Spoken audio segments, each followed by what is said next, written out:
김용민 브리핑 일부 뉴스 매거진.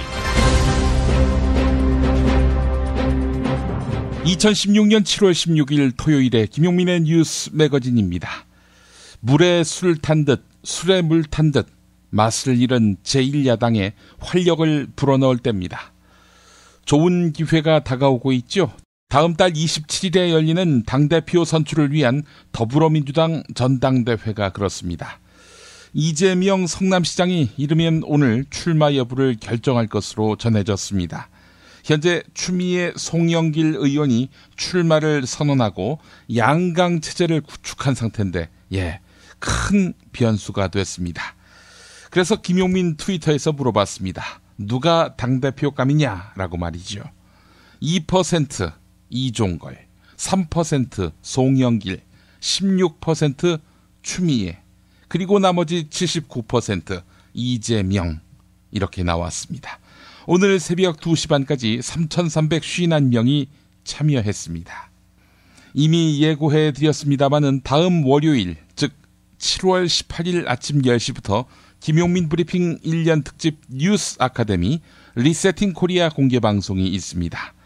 김보협 한겨레 기자, 이완배 민중의 소리 기자, 주진우 시사인 기자, 김종대 정의당 의원을 만날 수 있는 자리입니다. 경기도 오산 말고요. 서울 강북구 수유동에 있는 한신대학교 신학대학원 장공기념관 지하 1층 컨벤션홀, 여기로 예약하신 분들 꼭 참석해 주시길 바라겠습니다. 예약해놓고 안 오시는 분들, 노쇼라고 하죠. 저에 대한 체질적인 거부감과 적개심을 갖고 계시는 분들로 이해하지 않을 수가 없습니다. 그런 분들 없으시겠죠? 월요일 아침 10시 서울 강북구 수유동 한신대학교 신학대학원입니다. 반드시 알아야 할 뉴스로 이어가 보겠습니다.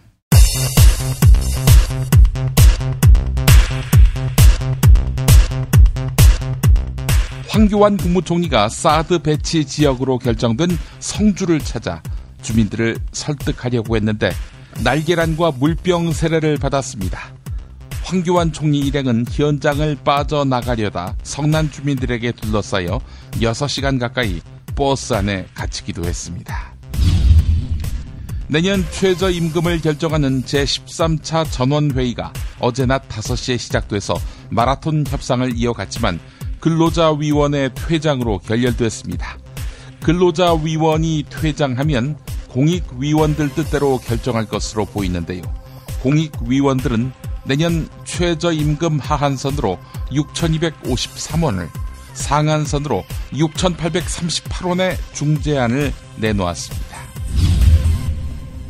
국민안전처는 이춘재 해양경비안전조정관을 치안감에서 치안정감으로 승진시켰습니다.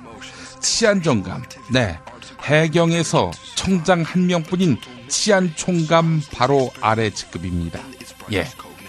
해경 넘버 2네요.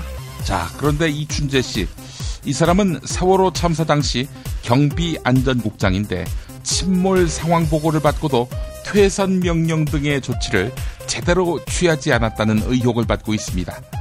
하지만 지난해 12월 세월호 청문회에서 해경이 승객들에게 바다에 뛰어내리라는 지시를 했다고 증언했지만 본청 상황실에는 기록이 없어서 위증 논란이 일었습니다.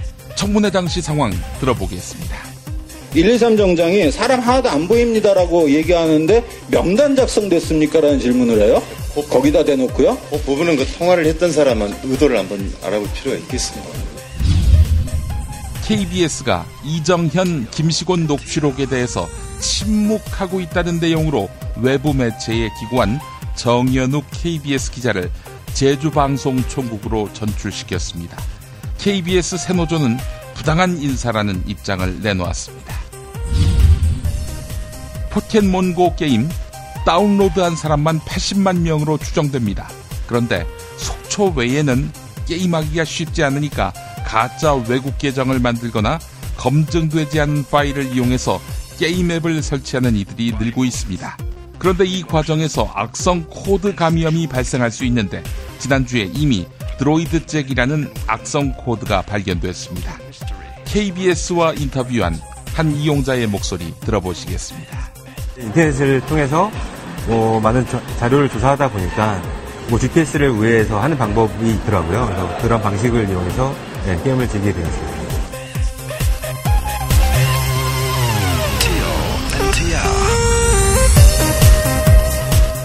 김용민의 뉴스 매거진 광고 듣고 오겠습니다. 조광래 중고차 대표 조광래가 들려드리는 오늘의 한마디. 밤하늘의 별을 가늠할 수는 있지만 내 사랑을 가늠할 수는 없다.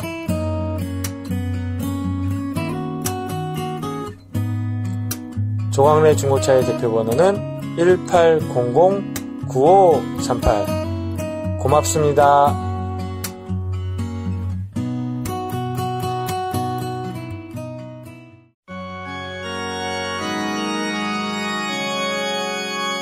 거품없는 만남, 아름다운 결혼 1600-1475 클럽센트가 맺어드립니다. 고액의 선불 가입 비용을 상상하셨나요? 1600-1475 클럽센트는 만남이 성사된 경우에만 비용을 결제하는 후불제 결혼정보회사입니다. 10년 이상 20년 경력의 베테랑 커플 매니저가 당신의 반쪽을 어떻게 찾아드리는지 믿고 맡겨보세요. 가장 행복한 만남, 그런데 비용은 절반으로. 김용민 브리핑 듣고 가입하시면 할인도 해드립니다. 포털사이트 네이버 다음에서 클럽센트를 검색하세요. 충남 금산의 넓은 인삼밭, 정성농장을 일군 농부아버지 이정열 씨. 자연은 노력한 만큼 내어준다. 그 자연의 마음을 알기에 정성농장을 더불어 일구는 아들 이성규 씨도 아버지에게 배운 것처럼 정직하고 또 성실하게. 정성농장 홍삼은 인삼 재배부터 가공 판매까지 모두 책임지고 있습니다. 그래서 대한민국 1등 품질을 자부합니다. 검색창에 정성농장 홍삼을 검색해주세요. 정성농장 홍삼. 전화문의는 010-9754-6972. 조선의 딸로서 잘하는 죄밖에 없는데. 남북 통일 만세! 새날이 올 때가 불리한 진술을 거부할 수 있습니다. 김무성 나와! 이런 민주주의를 하라, 이 새끼야!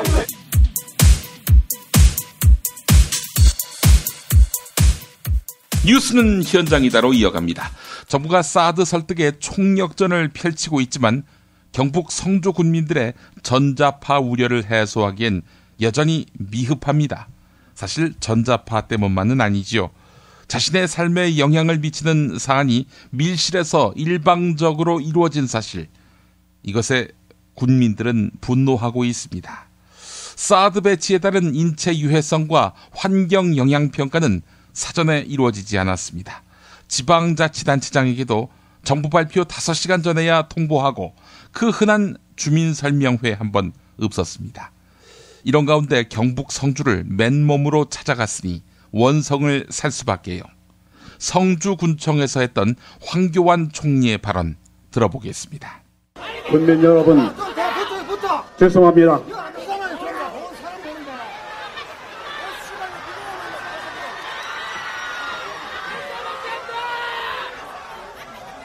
엊그제 사드 배치 발표를 들으셨을 때 여러분들께서 얼마나 예측하지 못한 발표를 듣고 얼마나 놀라셨을지 정말 안타까운 마음으로 저도 이 자리에 섰습니다. 여러분들에게 미리 말씀드리지 못한 점을 다시 한번 송구하게 생각합니다.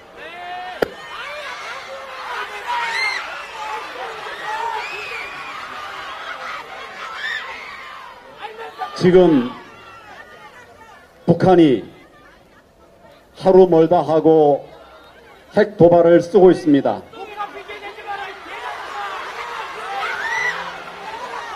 9 국가의 안위가 어렵고 국민의 생명과 신체가 위태로운 상황에 처해서 국가로서는 이에 대한 대비를 할 수밖에 없었다는 점을 여러분들께 말씀을 드리면서 다시 한번 여러분들과 충분하게 말씀을 나누지 못한 점 사과의 말씀을 드립니다.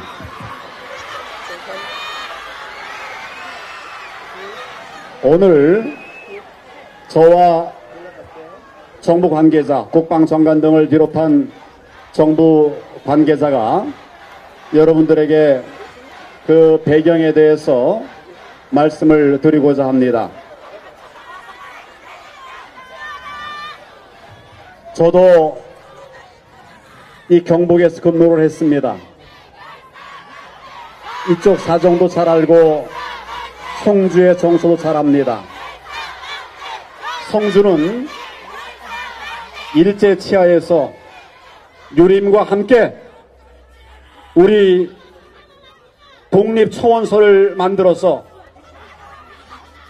파리 만국평화회의에 제출한 우리 김창숙 선생님을 비롯한 많은 유공자와 그리고 독립운동자, 유학자들을 배출한 충전의 고장으로 알고 있습니다.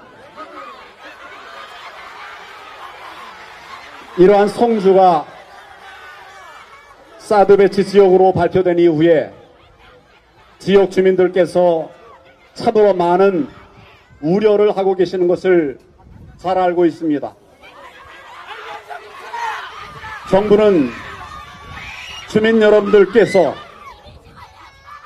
지금까지와 같이 아무런 걱정 없이 생업에 종사하실 수 있도록 최선의 노력을 다하겠습니다.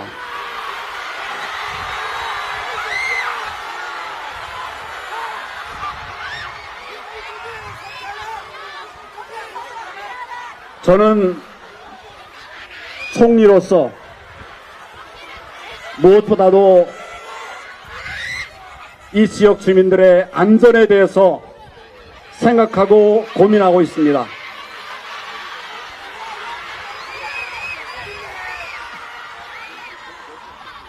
우리 이 지역 주민들의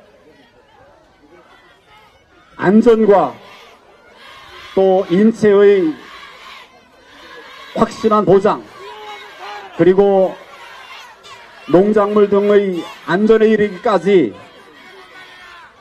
이 부분에 관해서 충분하게 검토를 하면서 여러분들 아무런 걱정을 하시지 않도록 그렇게 하겠습니다. 이 점을 분명히 말씀을 드립니다.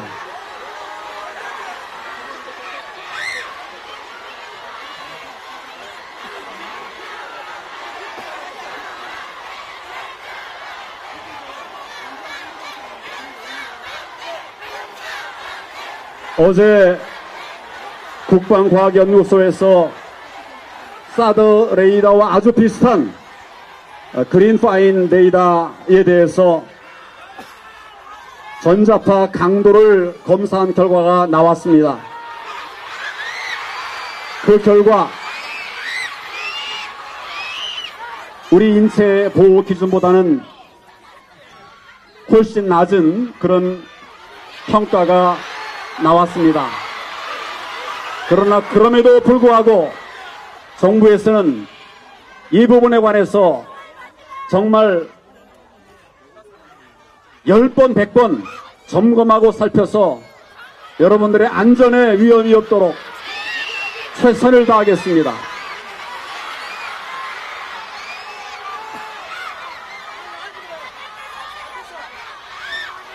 사드 레이더를 설치하는 장소에 관해서도 여러분들의 의견을 충분히 수렴하되 안전이 최우선 보장될 수 있도록 그렇게 하겠습니다. 여러분, 조금이라도 여러분들의 안전에 문제가 있다면 정부가 이것을 할 수가 없습니다. 하지 않겠습니다. 안전에 우리 있는 일을 할 수가 없습니다. 지금 저희 정부가 생각하고 있는 사드는 여러분들의 안전과 관계가 없도록 안전하게 그렇게 추진하고 있다는 점을 다시 한번 말씀을 드립니다. 오늘 제가 이 사드 전문가와도 같이 왔습니다. 또 정부의 여러 관계자들과 함께 왔습니다. 여러분들께서 궁금하신 게 있으면 물으시고 또 저희들 의견을 들어보시고 그리고 판단을 해 주실 것을 다시 한번 성주 시민 여러분들에게 부탁을 드립니다. 미디어 오늘에 실린 하승주 동북아 정치경제연구소장의 글을 읽어보겠습니다. 사드를 한국에 배치하면 북한이 핵을 포기하거나 북핵을 무력화시킬 수 있는가? 왜 이 질문에는 답하지 않으면서 변죽인가? 사드에 대한 어떤 문헌을 읽어보아도 이 문제에 대한 답은 너무나 명확하다. 사드는 고도 40km 이상의 고고도에서 종말 단계에 이른 미사일을 요격하는 시스템이다. 그리고 그 사거리는 200km 안팎이고 48발을 보유하고 있다. 휴전선을 맞대고 있는 북한은 사드로 요격하기에는 너무나 가깝고 수도권은 사드에서 너무나 멀다. 전 인구의 절반이 수도권에 몰려 살고 있는 나라에서 수도권 방위랑 상관이 없는 미사일 요격 시스템이 핵 억지력과 무슨 상관이 있단 말인가? 국방부는 이게 북핵용이라고 했는데 도대체 어떻게 북핵을 억지할 수 있다는 말인가? 그 말을 믿을 사람이 세계에 몇 명이나 있다고 그런 소리를 하는가? 네, 이 같은 질문에 대한 답이 되겠습니다. 그러나 답이 될 수 있을지는 여러분이 판단해 보시죠. CBS 라디오 김현정의 뉴스쇼에 나온 류재승 국방부 정책실장의 발언입니다. 잠깐만요. 이 부분은 좀 확실하게 하고 가야겠네요. 지금 대부분의 국민들은 200km까지만 되고 그래서 수도권은 방어망 안에 들지 못한다라고 알고 있는데 아닙니까?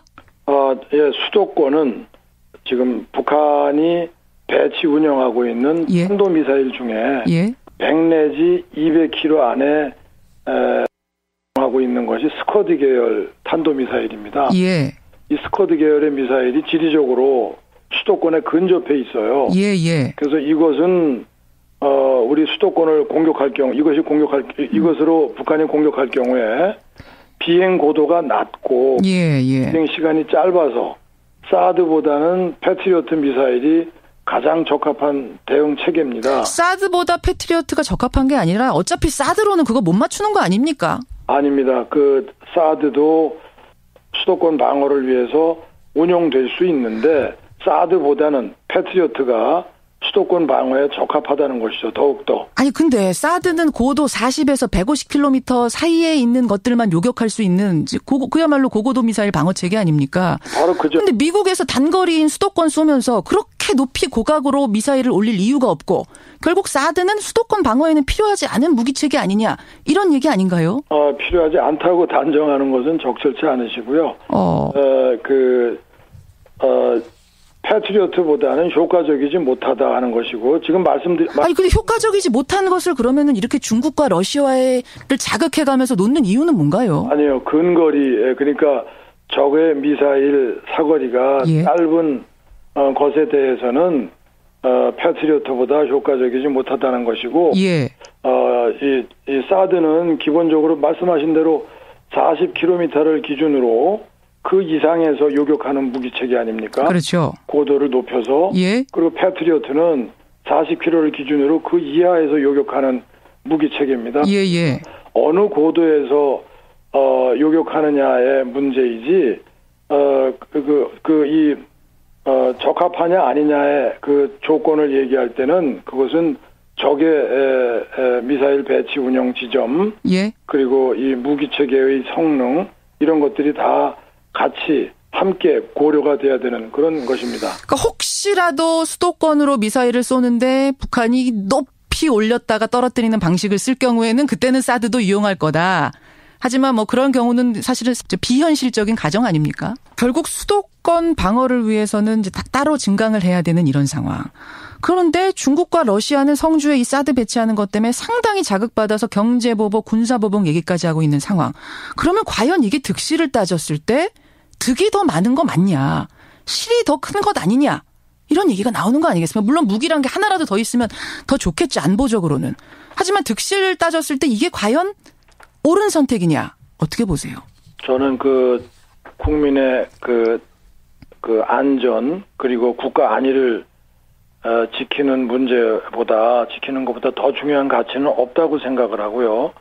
그리고 이것은 제3국의 위협이 되는 무기 체계가 아닙니다. 우리는 유엔 헌장 51조가 근거해주는 그런 자유권적 차원의 방어적 무기로서 이것을 선택한 것이고, 이 논의에 지금 우리 사회 논란의 근원은 북한 핵과 미사일이 고도화되고 있다는 그 사실입니다. 근데 이게 설치가 돼서 국민 안전이 지켜져야 되는데 오히려 지금 북중러가 더 뭉치면서 북한이 더 힘을 얻고 핵 개발 더 서두르고 이렇게 악순환이 되는 건 아닐까요?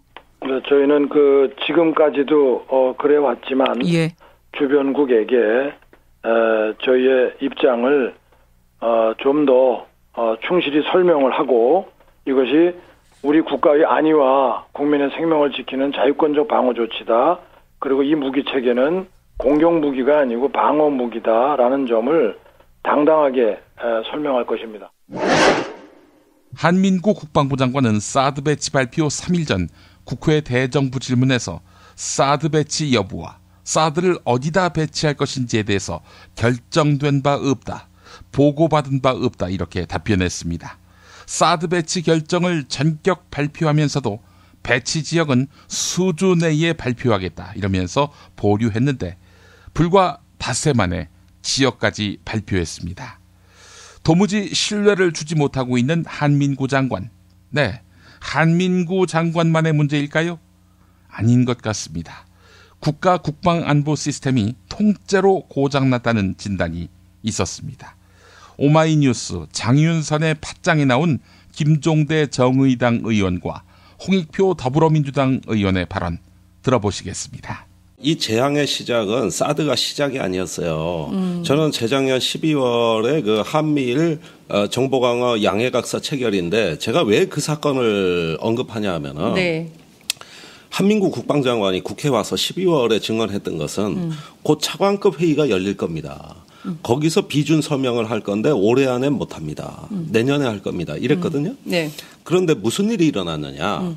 차관급 회의가 일정도 못 잡는 사이에 미국의 일개 국방부의 국장이 급히 한국에 와서 서면으로 서명을 받고 가는 길에 일본을 들려서 미국에 가서 발표해 버렸습니다. 맞아요. 장관이 몰랐던 거예요. 그러다 뒤늦게 한 겁니다. 그러면 그때 이 중요한 이 동아시아의 정세를 바꿀 이 중요한 양해각서가 어떻게 이런 일이 가능했느냐. 그거는 김관진 실장이 직접 처리를 했는데 미국에서 당시에 재작년 6월에 미 회계년도 국방수권법이 통과되면서 한미일의 정보 협력에 대한 성과를 올해 안으로 보고하라는 게 미 의회가 국방부에 준 지침입니다. 그러니까 미 국방부에서 전화가 온 거예요. 의회에 약속을 했다. 올해 아니라고. 그러니 그 이왕 체결하는 거 고 의회에 가서 설명할 수 있게 명분을 줄 수 없냐 해가지고 그래서 택배기사가 온 거야. 조인식 없이. 택배기사가 와가지고 서명 받아간 거야. 이거 배달 협정이죠. 배달 협정. 이렇게 되는 초유의 사태가 일어났어요. 그래서 한민구 국방장관이 국회 와가지고 실없는 사람이 돼버린 거예요. 그리고 작년에 보자고. 목함질의 사건이 났는데 한민구 장관이 국회 와가지고 확성기 방송 재개는 아주 신중하게 하겠다 그랬어요. 맞아요. 그런데 그날 오후에 NSC 회의가 열려서 내일부터 확성기 방송한다 그랬어요. 맞죠. 그러니까 이 양반이 얘기만 하면 청와대가 뒤집었는데. 그 김관진 실장이 뒤집은 거죠. 김관진 실장인데. 한민구 장관 바보 만드는 거네. 바보 만드는 거 아예 그냥 뭐 흑사리 껍데기로 봐. 흑사리 껍데기야. 그런데 김관진 안보실장은 미국하고 직접 대화를 하고 결정하고 한민구 장관은 항상 실무 검토만 한단 말입니다. 모양이. 그러면 이번에 아까 왜 이렇게 급작스럽게 결정을 했냐 그러는데 네. 분명히 국방부 장관 의도대로라면 있을 수 없는 일이 일어난 거잖아요. 네. 7월 7일 날 서별관에서 청와대 NSC 회의가 열린 거예요. 그리고 7월 7일이 어떤 날이냐 하면은 미국 국무부의 차관보가 서울에 와 있던 날입니다. 그게 7월 4일, 5일입니다. 네. 그다음에 청와대 인사를 만났다고 되어 있습니다. 그리고 저기 미국이 급했어요. 지금 그 필리핀이 그 국제형사재판소에 제소한 그 네. 판결이 임박해 있었고 네. 또 일본의 아베 정권이 개헌선이 가능한 참의원 선거에 대승을 거뒀고 네. 그러면서 미국 대선이 점점 다가오는데 중국을 압박함으로써 그 대선에 있어가지고 열기가 한껏 고조되어 있는 상황에서 이제 중국 견제의 마지막 그 피날레를 날려야 되는 시점에 지금 한국에서 사드 배치 결정이 나와야 되는 겁니다. 이게 예전에 그 정보보호 양해각서 체결할 때하고 양상이 똑같다는 거예요. 그때도 이런 식이었던 거죠. 그러니까 택배 기사가 와 있었던 거야. 이런 메시지를 전달하는 그런 것들이 서별관 회의에서 있었기 때문에 가능한 얘기지 이것이 아니라면 네. 과연 무엇으로 설명할 수 있느냐 이 사태를. 만약에 중요한 이 사드 배치가 결정을 7월 우리가 9일날 발표할 예정이었다면 네. 2, 3일 전에 관계장관 회의를 열었어야 돼요. 그래가지고 소위 얘기해서 우리가 기본적으로 외교, 국방, 통일부, 국정원장, 네. 그다음에 그 사안이 미친 걸 감안하면 기재부 장관과 산업부 장관, 예. 뭐 플러스 추가적으로 뭐 예. 문화관광부 장관 정도, 뭐 이런 등이 모여서 매뉴얼이 짜야 됩니다. 그러니까 즉 그 D-Day가 언젠데 이날 발표해서 D-Day부터 시작해서 D 플러스 며칠까지 뭘 할 건지를 각 부처가 정해야 돼요. 예컨대 외교부 장관은 외교부는 각 주요국 대사를 불러서 중국, 러시아를 포함한 주요국 대사에 불러서 상황 설명하고 그다음에 그 중국 외교부장, 왕이 네, 외교부장하고 네.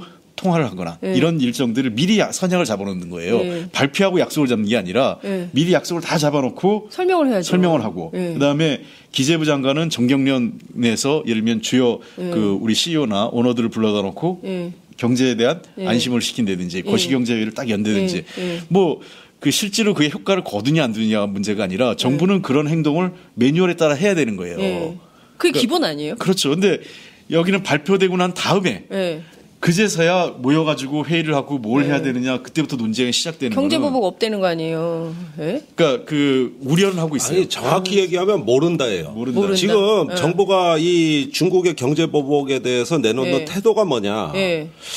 일단 이겁니다. 경제보복이 있든 없든 간에 사드는 사드고 경제는 경제다. 우선은 분리합니다. 그러니까 김장수 장관은 뭐 무슨 보복이야 뭐 이렇게 일축한 거고 유일호 장관은 우려는 하고 있어요. 우려는 하고 있는데 뭐 그러지 않을 것으로 희망사항이죠. 이런 얘기를 하고 있는데 그거는 왜 정부가 그거를 뭐 심각하게 하고 있다면 시장에 미치는 영향이 있으니까 뭐 공식적으로는 표현을 못하지만 안은 굉장히 위험합니다.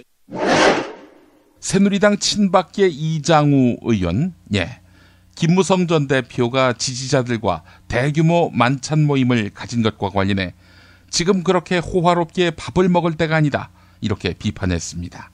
YTN 라디오 신율의 출발 새 아침에 나와서 한 말인데요.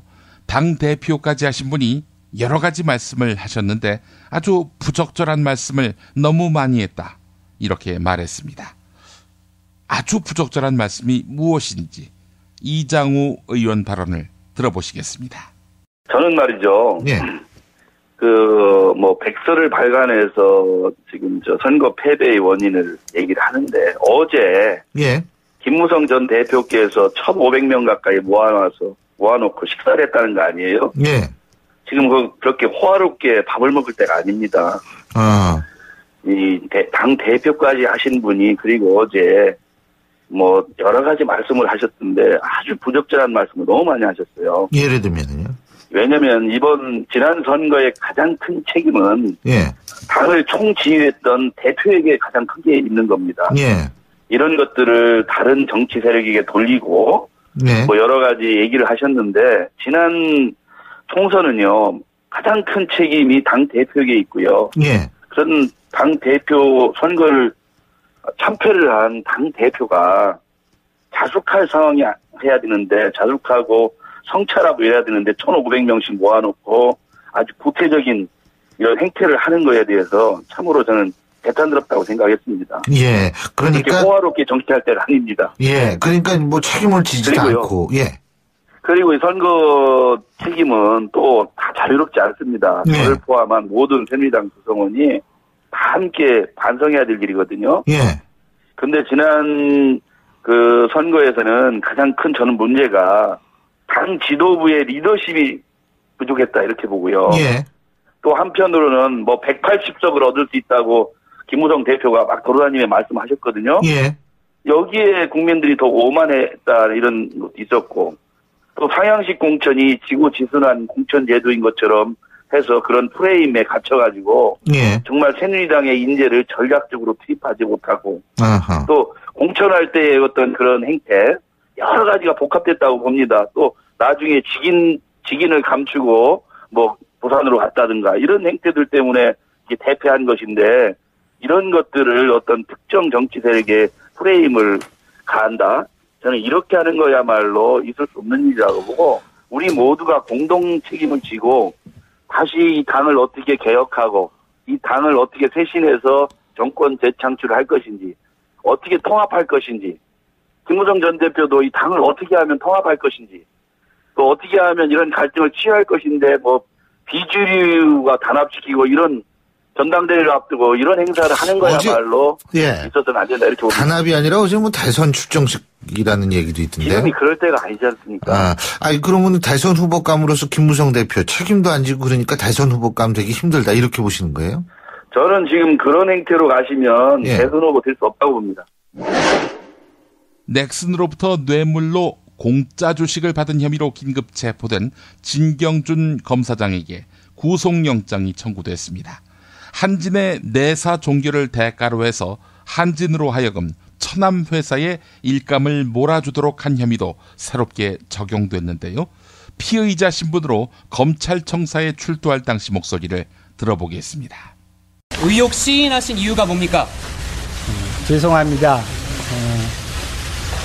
저희 잘못된 행동에 대해서 인정하고 무겁게 받아들이고 있습니다. 그동안 저의 과오를 드러내지 않으려고 진실을 밝히지 못한 점 진심으로 사과드립니다.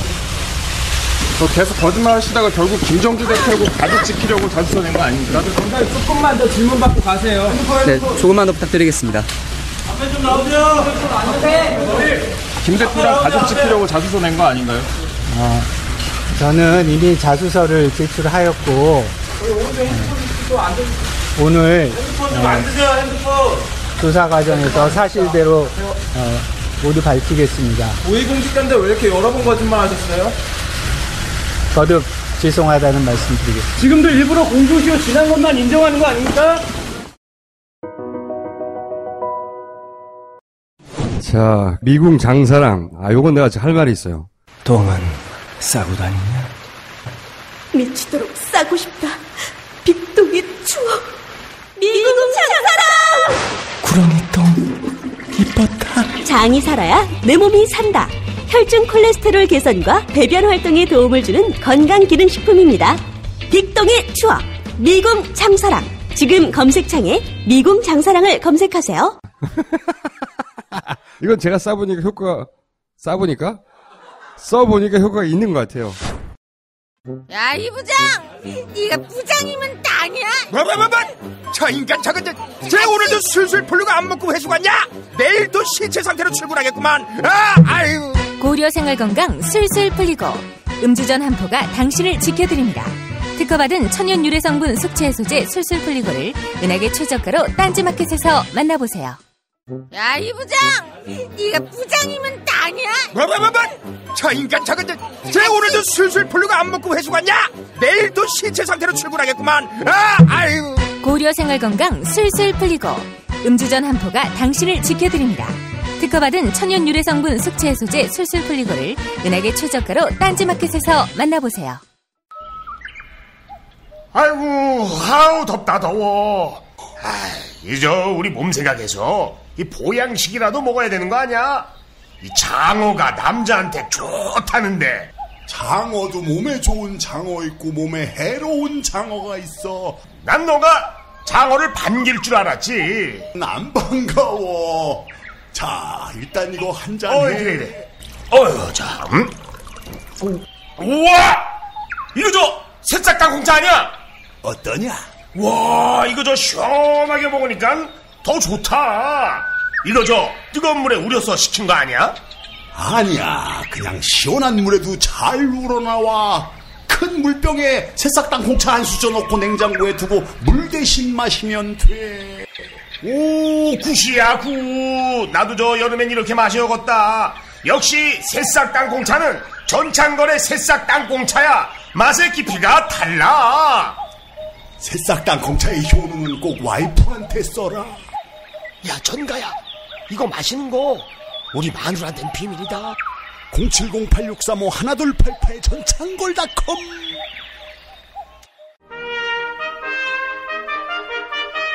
피 튀기며 박학다식을 뽐내는 퀴즈, 피박 퀴즈. 네, 오늘도 무화환 나오셨습니다. 안녕하십니까. 제가 성주 주민이라면 황교안 나와! 네가 민주주의를 알아 이 새끼야! 라고 했을 것 같은 인사드립니다. 닥치라고! 나라에서 뭘 하겠다고 하면 고분고분 말듣던 경상도 문디였는데 왜 이렇게 갑자기 폭도로 변했을까?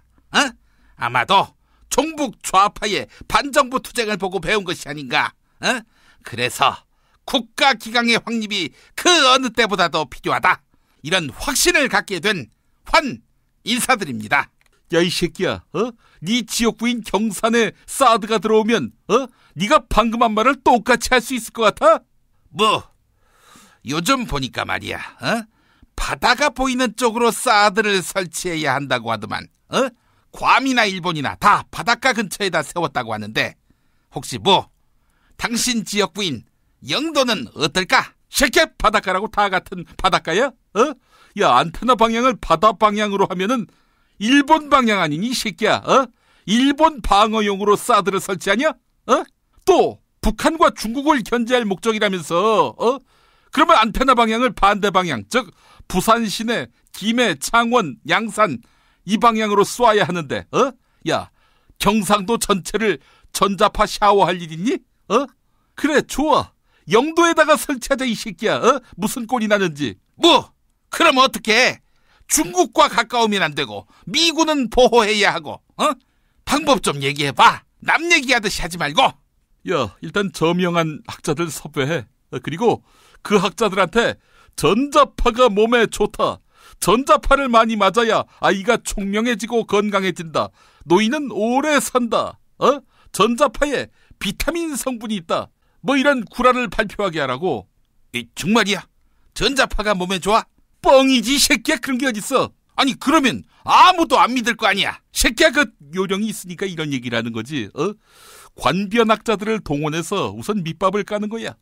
4대강 뻔히 더러워지는 줄 알고도 4대강이 살아난다, 4대강 사업해야 한다, 이런 얼치기들 다시 데려다 쓰라고.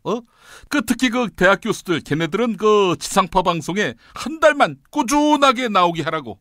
그럼 약효가 있을 거야. 뉴스에만 나오면 안 되지.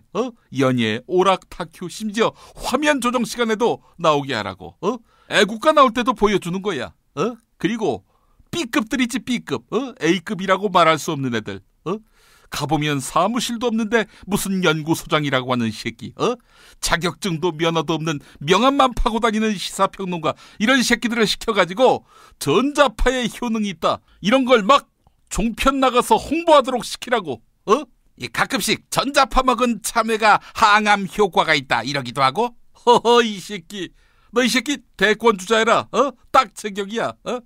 물론 그렇게 하면은 좌파들이 존나게 반발하겠지. 반박할 것이고. 그래봤자 걔네들끼리 딸딸이 치는 거야. 뉴스 파파? 뉴스 탑하겠지. 하여간 좌파 매체들끼리 지들끼리만 정보가 유통되도록 하는 거야. 그러면 이 사안이 논란, 찬반양론 이렇게 된다고. 이런 식으로 해서 말아버리면 그만 아닌가? 역시 당신의 지식은 탁월해.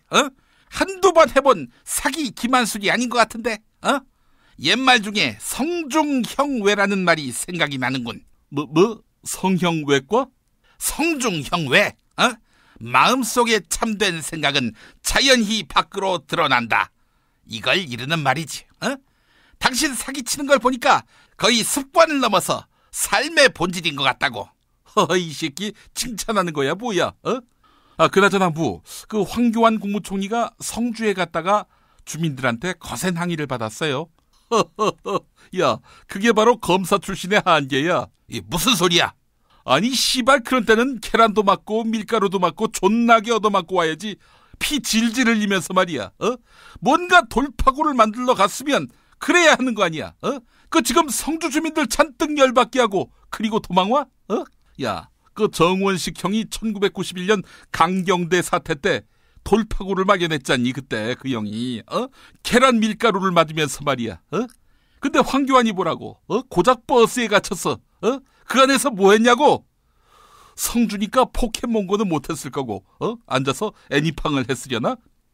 그래 놓고 연막탄 피우고 도망와요. 아이고, 아직도 황교안이가 대권주자설 나오냐? 아서라이 씨발, 닥치라고. 버스를 가로막는데 무슨 수가 있어? 감금죄로 걸어야 한다고 봐. 이 씨발, 대한민국에는 죄가 4가지밖에 없는 것 같아. 국가보안법 위반죄, 집회와 시위에 관한 법률 위반죄, 도로교통법 위반죄, 그리고 감금죄. 야, 법치국가인데 씨발 법이 4개밖에 없는 게 말이 되냐? 인간적으로 법이 너무 적은 거 아니야? 글쎄 말이야, 이게 다 국회 선진화법 때문이지. 노동개혁 법안을 만들려고 해도 진행이 안 되잖아. 국회 선진화법 때문에 되는 일이 없다고. 그래서 급한 대로 시행령으로 법을 만들고 있잖아. 야, 화나, 국회 선진화법 타령 그만해라. 그게 씨발 지금 우리를 살려주는 법 아니니? 아이고, 그렇게 됐지. 상전벽해라는 말이 있지. 세월의 변천이 너무 심해서 현기증이 난다는 뜻인데, 뽕나무밭이 변해서 사드 기지가 된다, 이런 말 아니야? 아니, 그게 그런 뜻이야? 아이고 아니구나. 뽕나무밭이 변해서 모텔이 됐다. 뽕나무밭이나 모텔이나 기능은 똑같잖니. 그 밭에 들어가서 남녀가 무슨 소리를 하는 거야? 아이고 내가 착각을 했어. 뽕나무밭이 변해서 원전이 됐다. 왜 자꾸 헛소리를 하는 거야? 이거 실수. 뽕나무밭이 변해서 롯데월드가 됐다. 롯데 비리월드. 닥치라고. 그게 변해서 바다가 됐다는 뜻이야.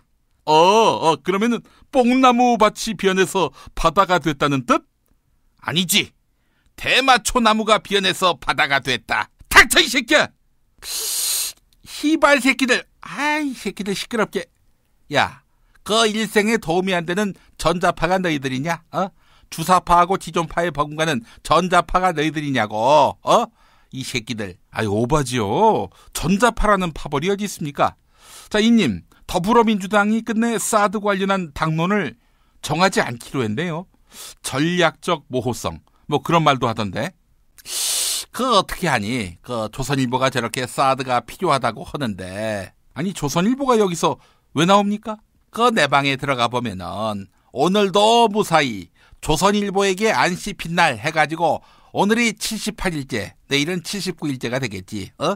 그 1등 신문한테 씹히면은 당원 10명이 입당하는 것보다도 타격이 더 크다고. 조심해야지.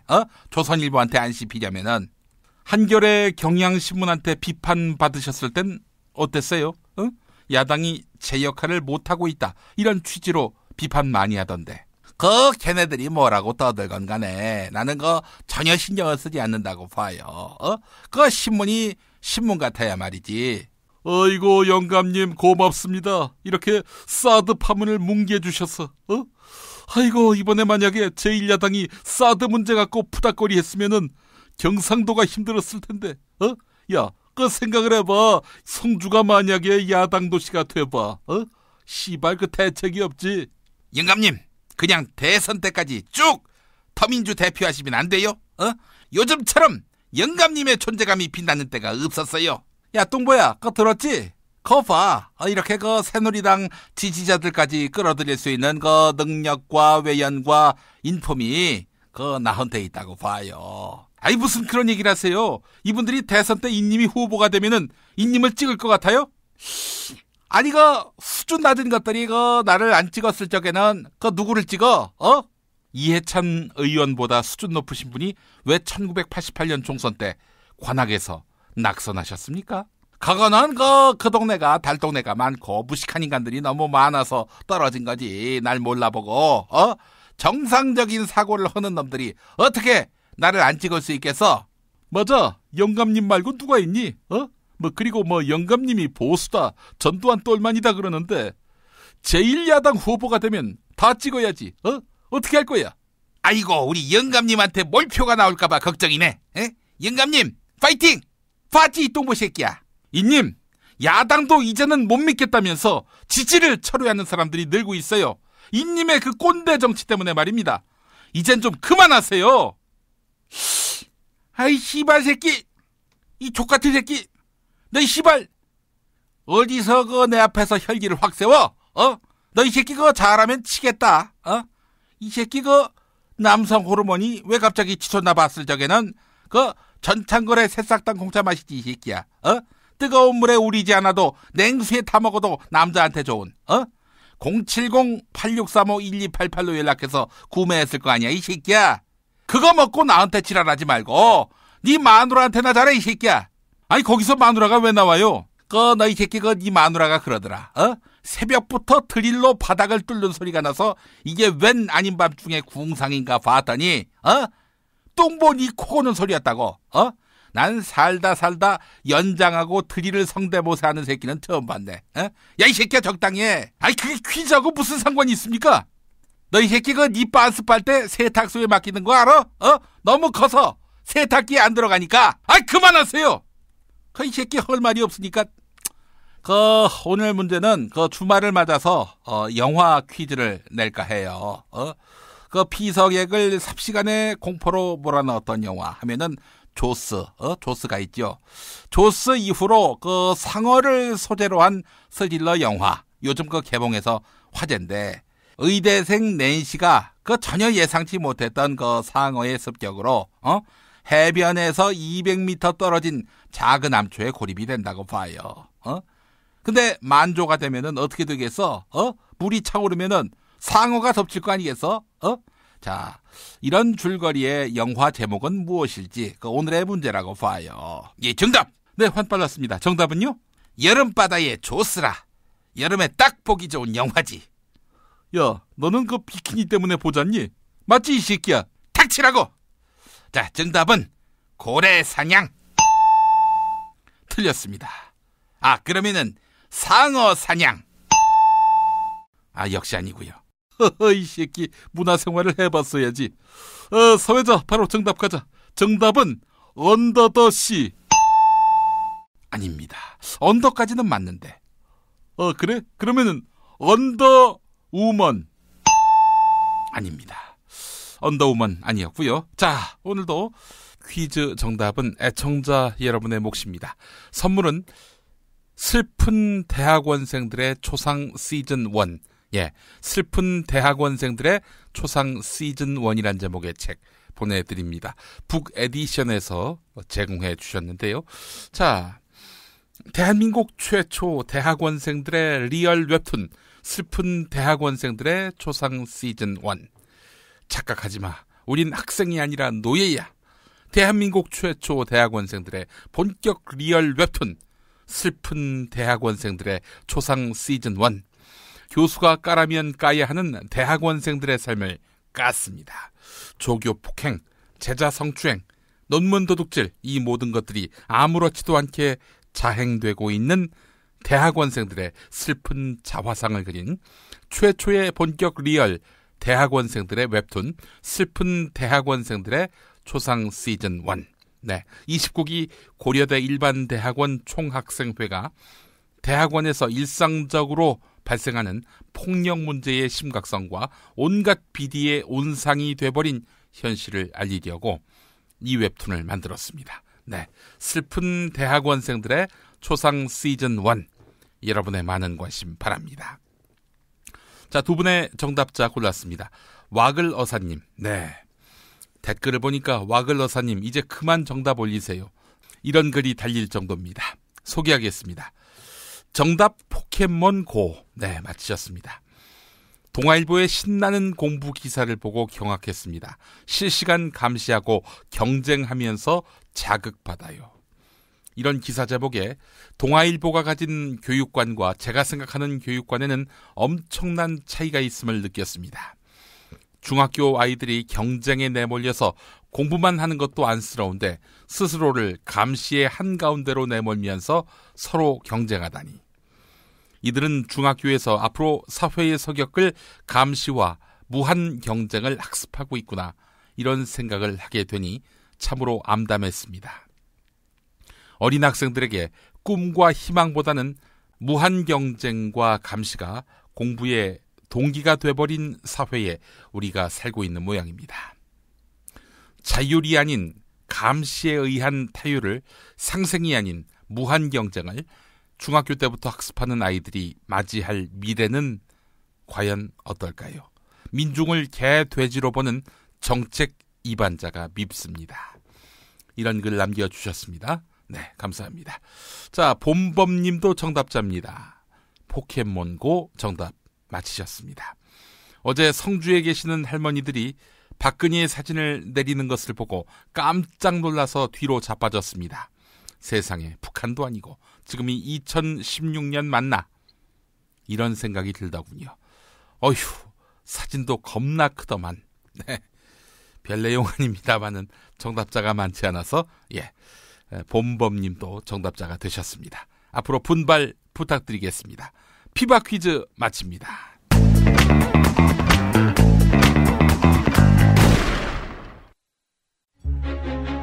직접 담가 먹는 김치가 사 먹는 김치와 다른 이유 잘 아시죠?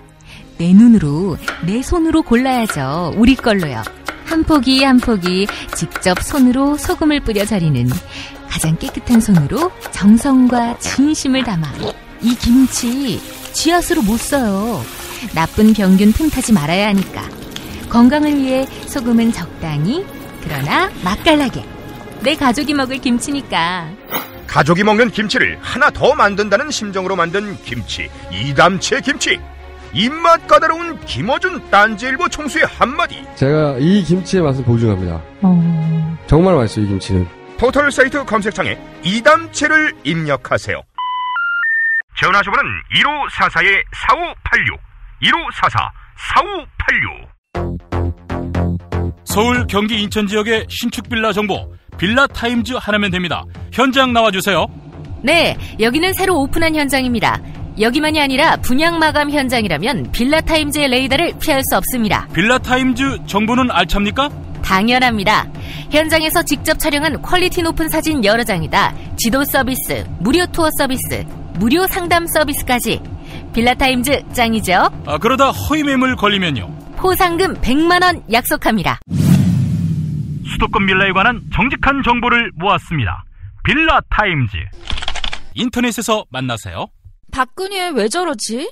문재인, 김무성, 안철수는 또 왜 저러지? 뉴스로는 알 수 없는 진짜 정치 현장 이야기. 한겨레 정치팀 기자들이 취재 수첩을 낱낱이 공개합니다. 본격 정치관찰 팟캐스트. 언니가 보고 있다. 팟빵에서 언니를 검색하세요. 정치 한 건에서 시간입니다. 오늘도 한겨레 정치팀 정치바의 김태규 기자 나와 있습니다. 김 기자님. 예, 안녕하세요. 예. 유승민 새누리당 의원, 사드 문제와 관련해서 경북은 안 된다 이러다가 성주로 결정이 되니까 어쩔 수 없는 거 아니냐, 받아들여야 되는 거 아니냐, 또 이렇게 입장을 바꿔가지고 경북민들에게 어떤 반응을 사고 있는지, 이게 뭐 구체적인 여론조사 결과가 나온 건 아닌데 여하간 굉장히 중량감 있는 인물 아닙니까? 새누리당 안에서 유승민 의원. 한겨레가 인터뷰했다고요? 예, 그렇습니다. 이번 주 수요일에 만나서 인터뷰를 했는데요. 예. 그동안 탈당 이후에 계속 잠행을 하고 그러다가 상당히 오랜만에 이제 인터뷰를 한 거죠. 예. 어쨌든 지금 사드가 상당히 중요한 이슈이고 또 일명 뇌사남이라고 하지 않습니까? 뇌가 사드로 가득 차 있는 남자 유승민 의원. 그래서 사드 문제 일단 먼저 물어봤습니다. 근데 어쨌든 그 사드를 한반도에 배치해야 한다 강한 소신을 여전히 이제 피력을 했는데요. 효용성 문제에 대해서 이렇게 얘기를 했습니다. 2014년과 15년에 북한이 쏜 스커드와 노동미사일의 궤적을 보면 130에서 150km 고도로 날아갔다. 그렇기 때문에 노동미사일이 낮은 고도로 날아오기에 사드가 소용없다는 주장은 사실과 전혀 다르다.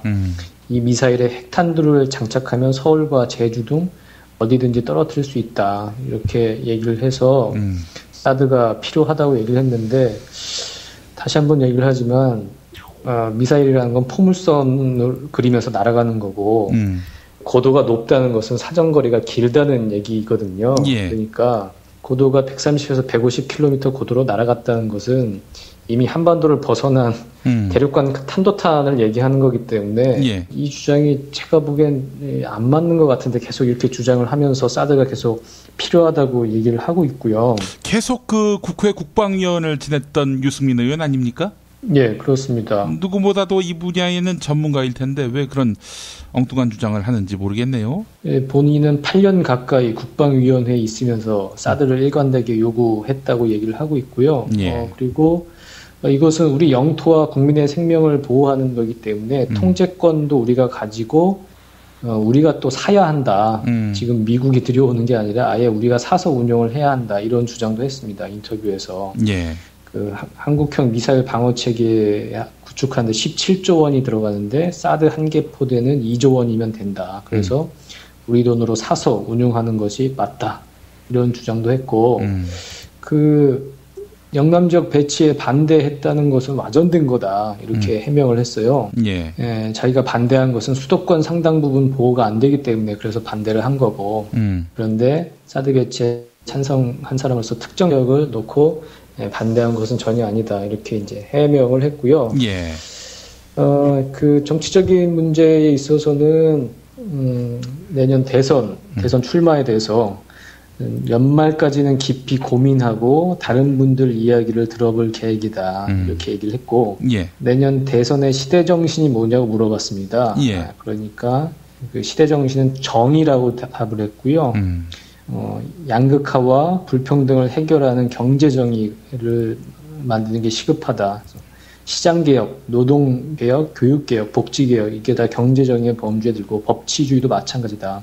그런 것을 다 포괄하는 게 정의이고 이게 내년 대선의 시대정신이라고 본다고 얘기를 했고 그 무소속 탈당을 했을 때 그때 왜 신당을 하지 않고 다시 새누리당으로 돌아왔냐 이렇게 얘기를 했더니 그때 새로운 정치 세력을 만들자고 하는 분들이 상당히 많았는데 나는 전혀 한눈을 팔지 않았다. 그것은 이 당에 대한 본능적인 애착 때문이다. 이렇게 얘기를 했어요.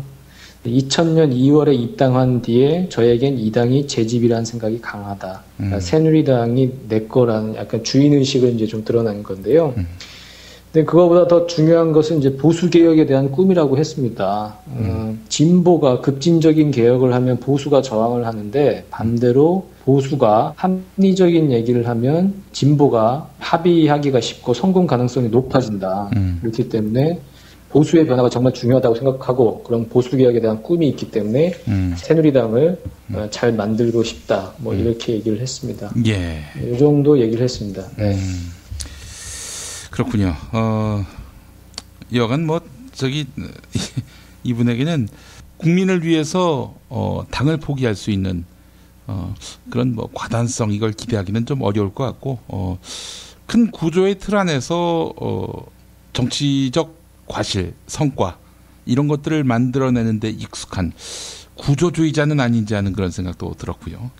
하여튼 그 새누리당이 아무리 욕을 먹어도 어쨌든 20%에서 30%의 기본 고정 지지층을 갖고 있는 영남 패권 정당 아니겠습니까? 그런 측면에서 보수개혁이라는 얘기를 하지만 그 어떤 정치적 기반을 놓치기가 어려운 것도 그 기저에 깔려 있는 거죠. 예. 그 얘기를 공개적으로 못해도. 네. 예.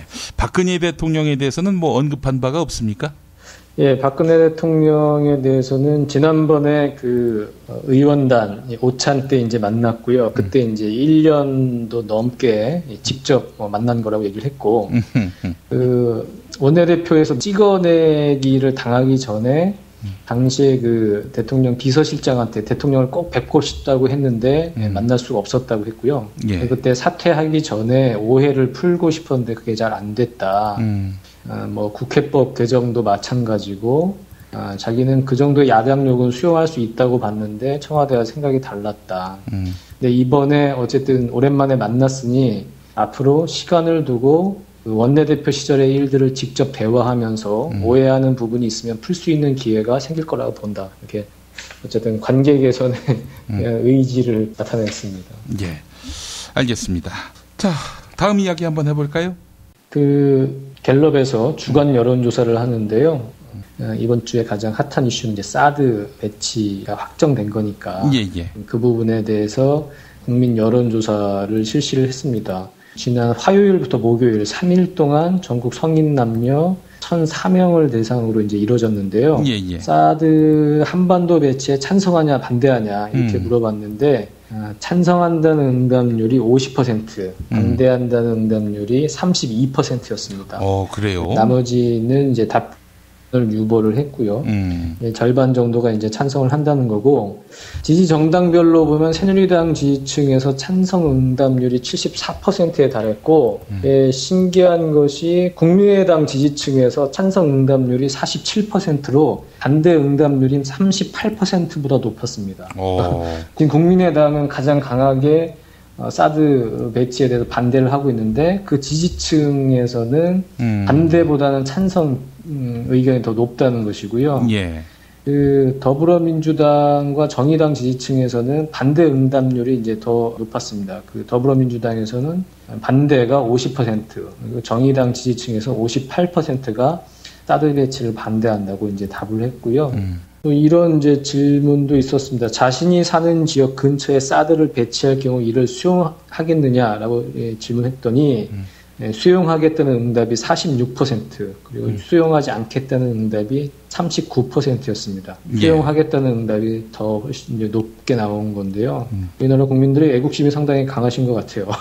그리고 박근혜 대통령의 국정수행 지지율은 32%로 지난주보다 1%포인트 올랐는데 부정적인 응답률도 54%로 2%포인트 상승했고요. 지지한다는 응답이 1%포인트 오르고 부정적, 지지하지 않는다는 것도 2%포인트 오르고 그랬는데 특이한 부분은 TK 지역에서 지지율이 지난주에서는 55%였는데 이번 주에선 48%로 나타나서 7%포인트 하락했습니다. 그러니까 경북 성주의 그 배치가 확정되면서 뭐 그 이전부터 계속 7곡이니 뭐 계속 얘기가 나오지 않았습니까? 그렇죠. 하여튼 TK 지역에 사드 포대가 배치가 되면서 그 확정되면서 TK 지역에서의 지지율이 상당히 많이 떨어진 것으로 이제 알 수 있고요.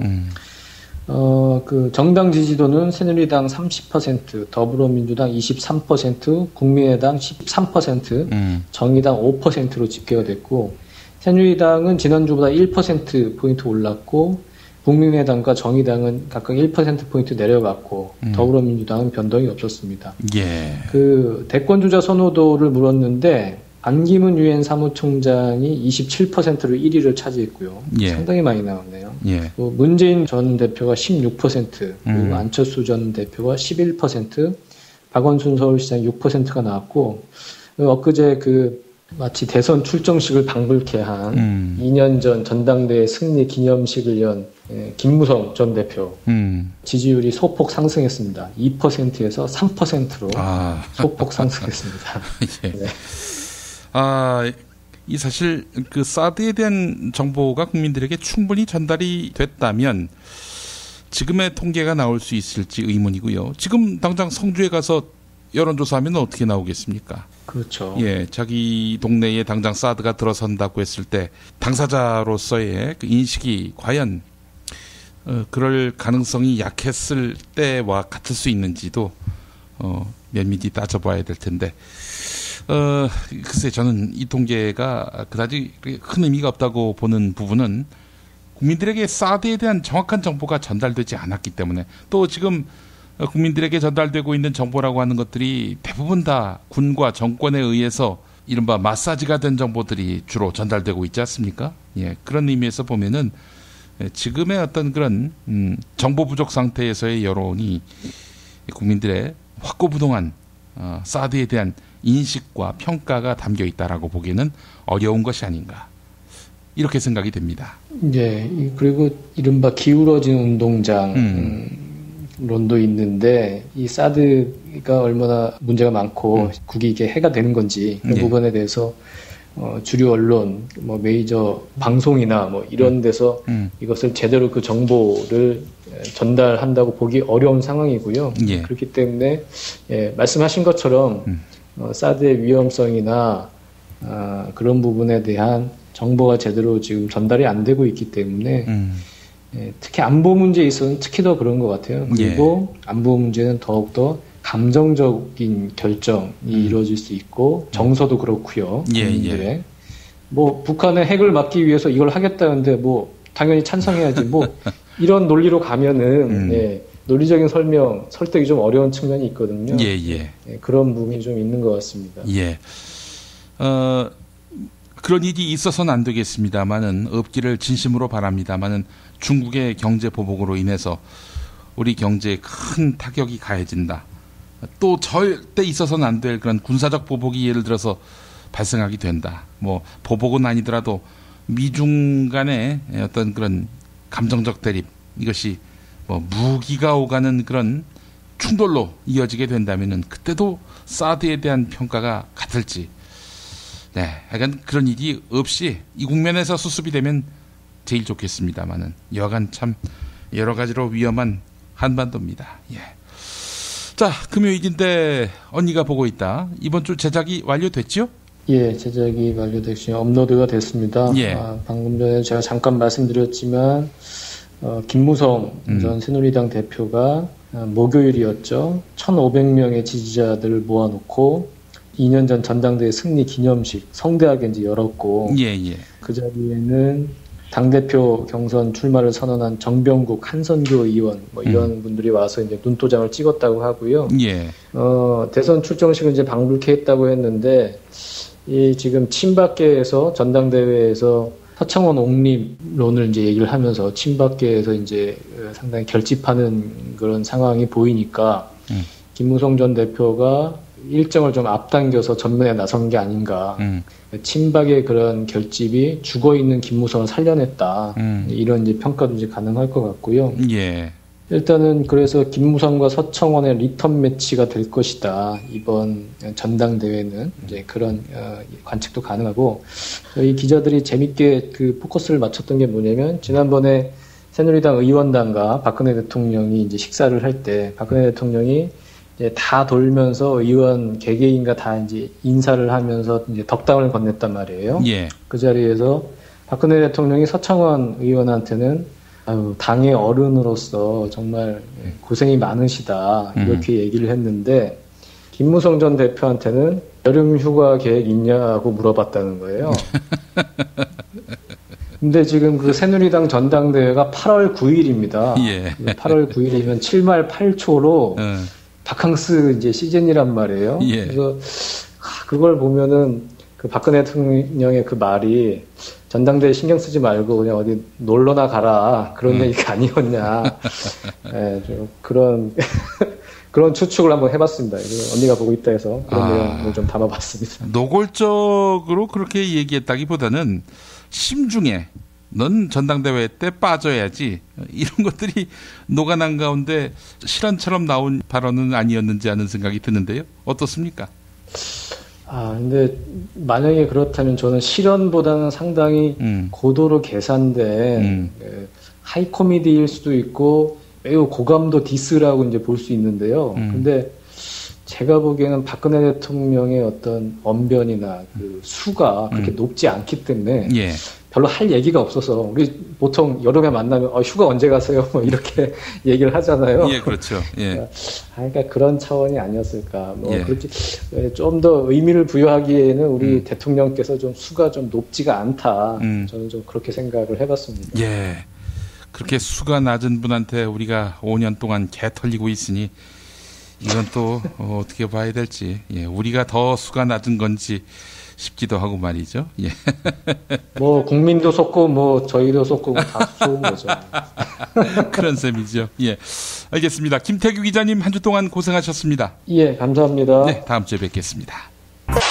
공화국 참치 논평. 구이동 대양 참치를 맛보지 못한 국민 여러분은 진정한 참치 맛을 보기 위한 강도 높은 중대 조치를 취하실 계획을 표명하시고 곧장 구이동으로 달려오시기 바란다. 참치에 대한 체질적인 거부감과 적개심을 노골적으로 드러내는 분도 구이동 대양 참치에 오시면 추호도 용납할 수 없는 포악무도한 폭식 행위를 자행할 것이다.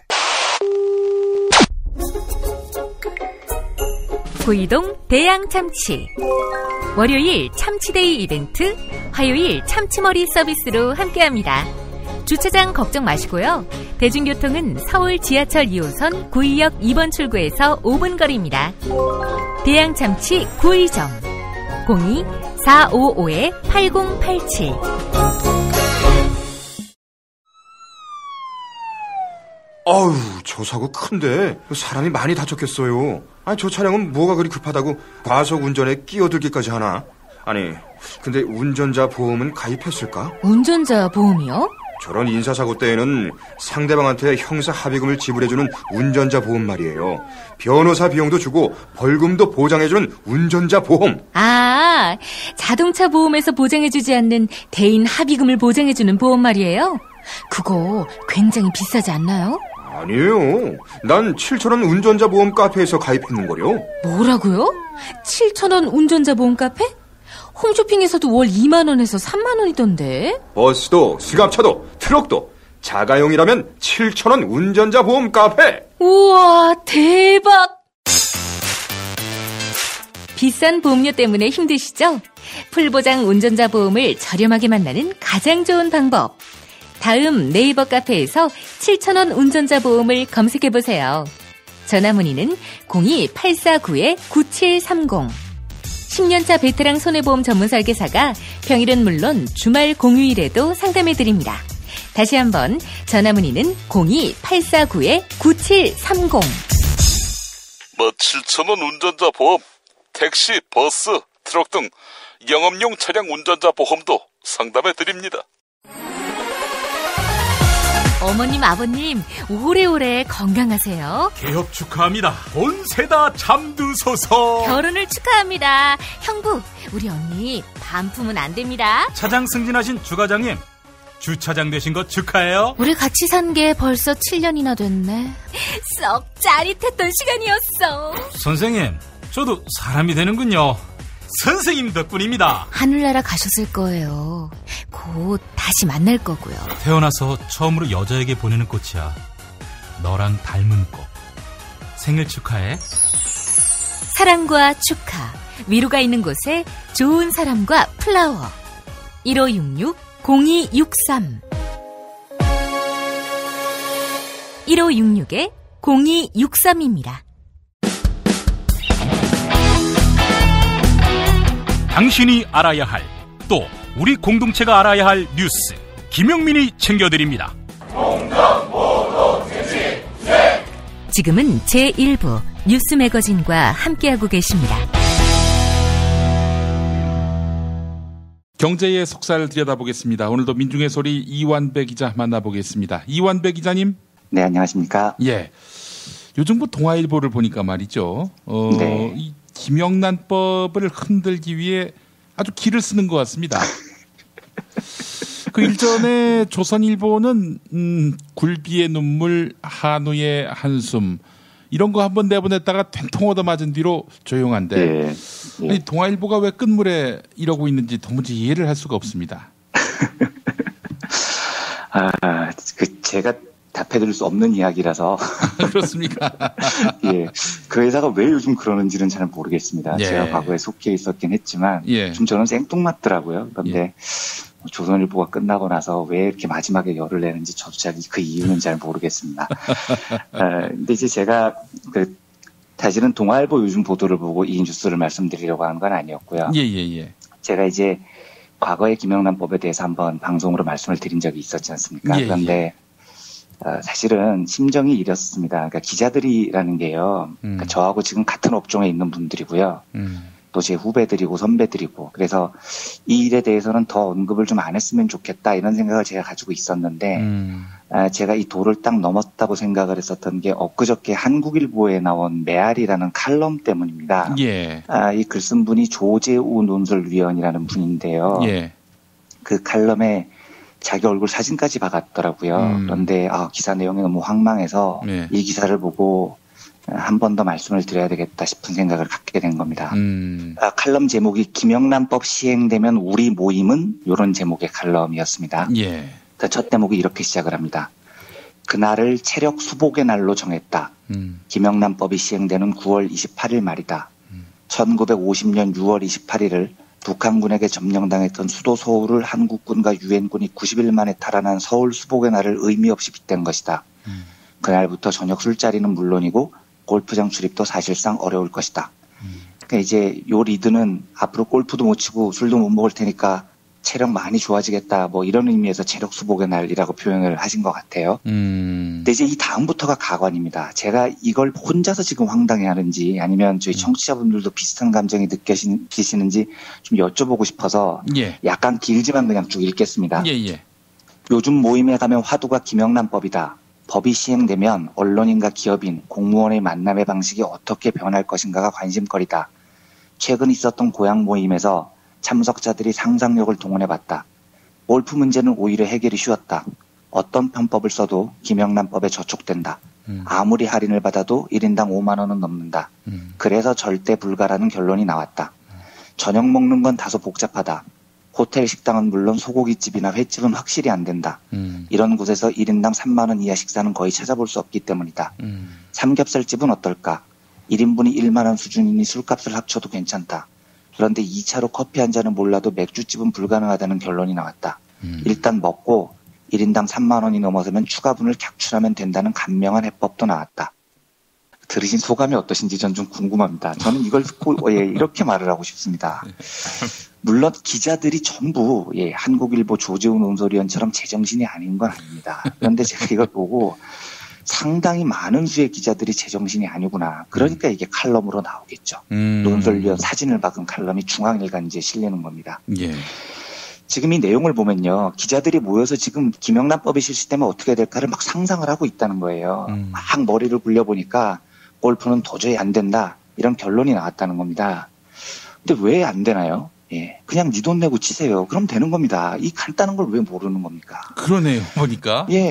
술 마시는 것도 막 잔대가리를 굴려요. 소고기는 안 되고 삼겹살은 되는데 3만 원이 넘으면 그때부터는 어떻게 해야 되나? 아니 그냥 소고기 드시고 싶으면 지 돈 내고 사 먹으면 되는 겁니다. 뭐가 문제입니까? 대한민국 기자들이 지금 모여서요. 머리를 막 굴리는 게 나라가 어떻게 하면 발전할까, 어떻게 하면 좋은 취재를 할까가 아니고 골프를 어떻게 칠 수 있을까, 소고기를 어떻게 먹을 수 있을까, 이걸 생각할 수는 있는데요. 이걸 지면에다 옮기는 건 정말 말이 안 되는 거죠. 예. 이 사람들이 지금 한 가지 확실한 전제만을 가지고 있지 않습니까? 골프를 치건 소고기를 먹건 내가 돈을 낸다는 것은 상상조차 하지 않는다는 전제가 있는 겁니다. 저도 종합지에서 기자생활 10년을 했습니다. 그리고 점심 먹고 저녁 먹고 할 때요. 제 돈 내고 먹은 기억이 거의 없습니다. 이건 자백을 드리고요. 반성합니다. 그리고 충분히 돌을 맞을 일이라고 생각합니다. 그리고 돌을 던진다면 당연히 맞겠습니다. 그런데 물론 관행이었다고 핑계를 댈 수는 있을 겁니다만 저 또한 그 분위기에서 제 지갑을 열 생각 자체를 못했던 거죠. 그런데요. 지금 이제 김영란법이 화두가 되면서 그게 잘못된 거라고 국민들이 이야기를 하고 있지 않습니까? 그래서 법과 제도를 통해서 사실 세계 어디에 이런 기자 접대 문화가 있습니까? 그래서 법과 제도로 그걸 고치자 이렇게 국민들이 말을 하지 않습니까? 그러면 쪽팔려 하고 반성하고 부끄러워하는 게 저는 정상이라고 생각합니다. 그런데 지금 기자들이 모여서 머리를 태굴태굴 굴리고 있는 겁니다. 야, 골프는 답이 없다. 소고기 포기하고 삼겹살로 가. 뭐 이지랄들을 지금 하고 있는 겁니다. 이 사람들이요. 제가 황당했던 한 대목만 더 읽겠습니다. 김영란법 논쟁은 통일 논쟁을 닮은 구석이 있다. 대학원 시절 한 교수가 통일이 되면 우리에게 어떤 득실이 있을까를 학문적으로 따져볼 필요가 있다고 토론을 제안한 적이 있다. 그런데 한 학생이 무슨 소리냐. 통일은 필연인데 따지는 것 자체가 반민족적이라고 반발했다. 이후 토론은 진전되지 않았다.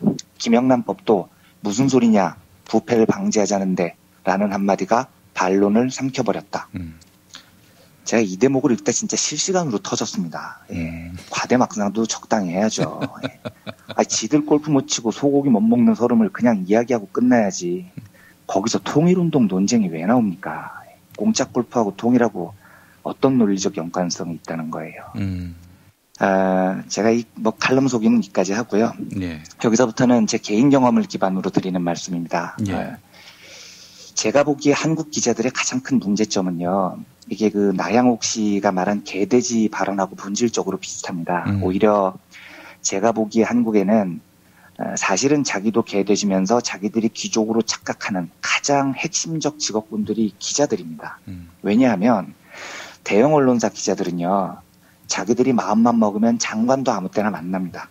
차관도 쉽게 만납니다. 예. 대기업 사장급들도 다 쉽게 만납니다. 만나면 그쪽에서 다 아우 기자님 이렇게 떠받들어줍니다. 저도 종합지에서 기자 시작할 때 제일 먼저 배운 게 뭐였냐면요. 제가 경찰 기자를 할 텐데 서장방을 예고 없이 찾아가라. 예. 찾아가는데 그냥 찾아가면 안 되고 방문을 발로 뻥 하고 걷어차고 찾아가라. 이게 제가 첫 번째로 받은 지시였어요. 어느 언론사나 다 그래요? 어떻게 해요? 그렇습니다. 예, 그래서 특히 핵심은 예고 없이 발로 뻥 차고 들어가는 겁니다. 그러니까 녹화하면 안 된다는 거예요. 근데 이제 이유가 뭐냐 제가 나중에 물어보니까 기자가 기죽으면 안 되지 서장한테 뭐 이런 이유라는 건데요. 아니 기죽지 않는 방법이 얼마나 여러 가지가 있습니까? 미리 사전에 약속하고 당당하게 녹화하고 들어가서 기죽지 않고 떳떳하게 질문하고 나오는 게 가장 정상적인 방법이죠. 그렇죠. 그렇죠. 근데 사실은 이면에 뭐가 있냐면 일선 경찰서장 정도는 따라봐도 된다라는 정서가 기자들한테 있는 겁니다. 우리는 특공대층이라는 생각이 있는 거예요. 제가 예를 하나 더 들어드리겠습니다. 이게 노무현 정부 시절 때 있었던 일인데요. 정치부에서 오래 있었던 한 선배가 이 선배하고 술을 먹는데 이분이 술이 좀 취하니까 막 울분을 털어놓는 거예요. 야 완배야 이게 말이 되냐? 선배가 그러십니까? 네. 그랬더니 내가 얼마 전에 우리 청와대 출입하는 아무대 기자 지갑을 일부러 뺏어서 봤어. 근데 지갑에 현금이 3만 원밖에 없더라. 이게 말이 돼? 이렇게 말씀을 하시더라고요. 그래서 제가 처음에는 이게 무슨 말인지 몰랐습니다. 그런데 이해를 하고 보니까 노무현 정부가 시작되면서 청와대 출입 기자한테 통상적으로 지급되던 촌지가 끊겨버린 거예요. 그 이야기를 지금 하고 있는 겁니다. 예. 그러니까 이게 서러운 겁니다. 어떻게 청와대 출입 기자의 지갑 속에 3만 원밖에 없느냐. 이 얘기가 그 얘기인 거죠. 이게 지금 정상적 사람들의 생각이 아니지 않습니까? 그런데도 이 사람들은 그렇게 생각합니다. 청와대쯤 출입하면 지갑에 늘 현금이 수십만 원씩 있는 게 정상이었던 겁니다. 이러니까 이 사람들이 스스로를 특권 계급이라고 생각을 안 하겠냐고요. 그리고 이러니까 이 기자들이 노무현 대통령이 얼마나 미웠겠습니까? 기자들의 특권을 하나도 인정을 안 해줬는데요. 예. 기자들이 퇴직할 때 제일 크게 착각하는 게 이런 겁니다. 다들 사업을 시작하면서 이럽니다. 난 자신 있어.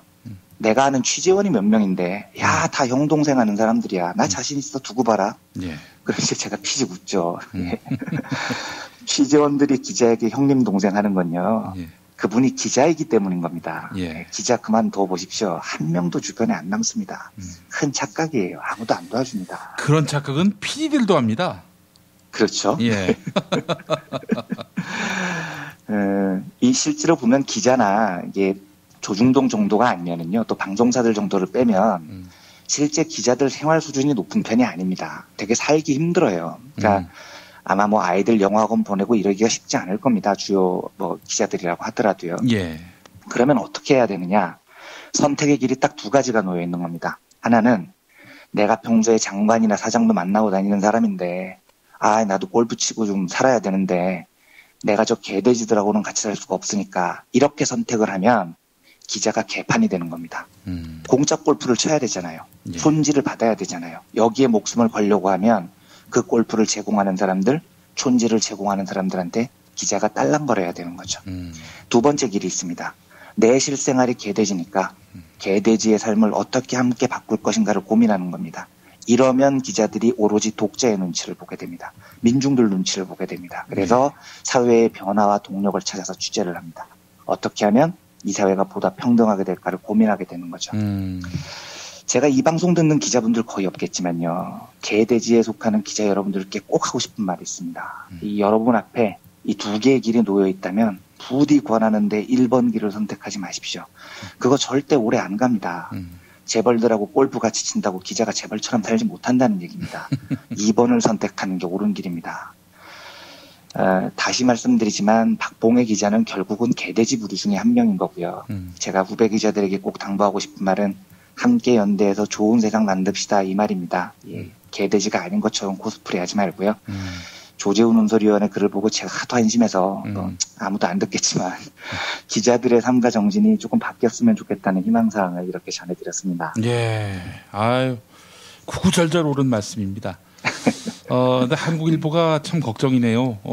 그래도 네. 뭐 조중동 부류와는 좀 다른 신문으로 많이들 그렇죠. 이해하고 있지 않습니까? 깜짝 놀랐습니다. 이 칼럼 보고. 네. 근데 경제면은 갈수록 이상해진다 이런 정평이 많아서 어찌된 일인지. 뭐 메아리 코너는 이제 그 동아일보로 말하자면 횡설수설 같은 코너 그렇죠. 아니겠습니까? 되는 건데요. 네. 한겨레는 유레카, 뭐 경향신문은 여적, 뭐 이런 코너인데 어디서 이런 그 발상을 그렇게 생각하는 것 자체로도 부끄러워야 하는데 이걸 지면에다 글로 표출할 정도면은 황당하죠. 네. 그 글 쓴 분 주변의 그 교우 관계라든지 그 주변에 뭐 그런 인식이 보편화돼 있기 때문에 그런 글을 쓴 거 아니에요? 그 주변 사람들의 그렇죠. 인식이. 예. 그러니까 써도 될 거라고까지 착각을 하는 거죠. 예. 참 남담한 한국의 언론 현실을 여실히 보여준 메아리가 네. 아니었나 생각이 듭니다. 그렇습니다. 예. 네. 자, 다음 이야기 해보겠습니다. 박근혜 대통령이 그제였죠. 네. NSC 회의에서 기조 발언을 하면서 논쟁을 멈춰라. 논쟁이 계속되면 국론 분열이 계속되면 대한민국은 망할 수 있다. 이런 식으로 거의 협박조로 얘기했단 말이죠. 사드 관련한 다른 견해는 없다. 선언한 셈인데 어떻게 들으셨어요? 예, 뭐 참 너무 당황스러웠습니다. 그 얘기 자체가요. 그래서 예. 이게 딱 떨어지는 경제 이야기가 아니어서 좀 부담스러운데 제가 이 코멘트를 드리는 이유를 지금부터 이제 말씀을 드리겠습니다. 뭐 말씀 주셨듯이 발언 내용은 이제 다 아실 것 같고요. 내가 결정했으니까 더 이상 논쟁하지 마 하고 빽 하고 소리치고 뭐 나가신 건데요. 예. 제가 여기에 대해서 정치적 해석을 덧붙이려는 게 아닙니다. 저는 우리 사회가 가진 가장 큰 문제점 중 하나가요. 예. 반론의 여지를 너무 인정하지 않으려는 데 있다고 생각을 하는 사람입니다. 그래서 이게 왜 문제냐면 반론을 금지하는 문화가 이성의 판단을 마비시키기 때문입니다. 그러니까 제가 드리는 이 말씀을 저희 그 많은 분들이 이제 야권 지지자분들이실 텐데 조금 무겁게 들어주셨으면 하는 간절한 소망이 있습니다. 예, 예. 이성의 판단이라는 거는요, 근현대 역사에서 매우 중요한 철학, 경제학, 사회학의 과제였습니다.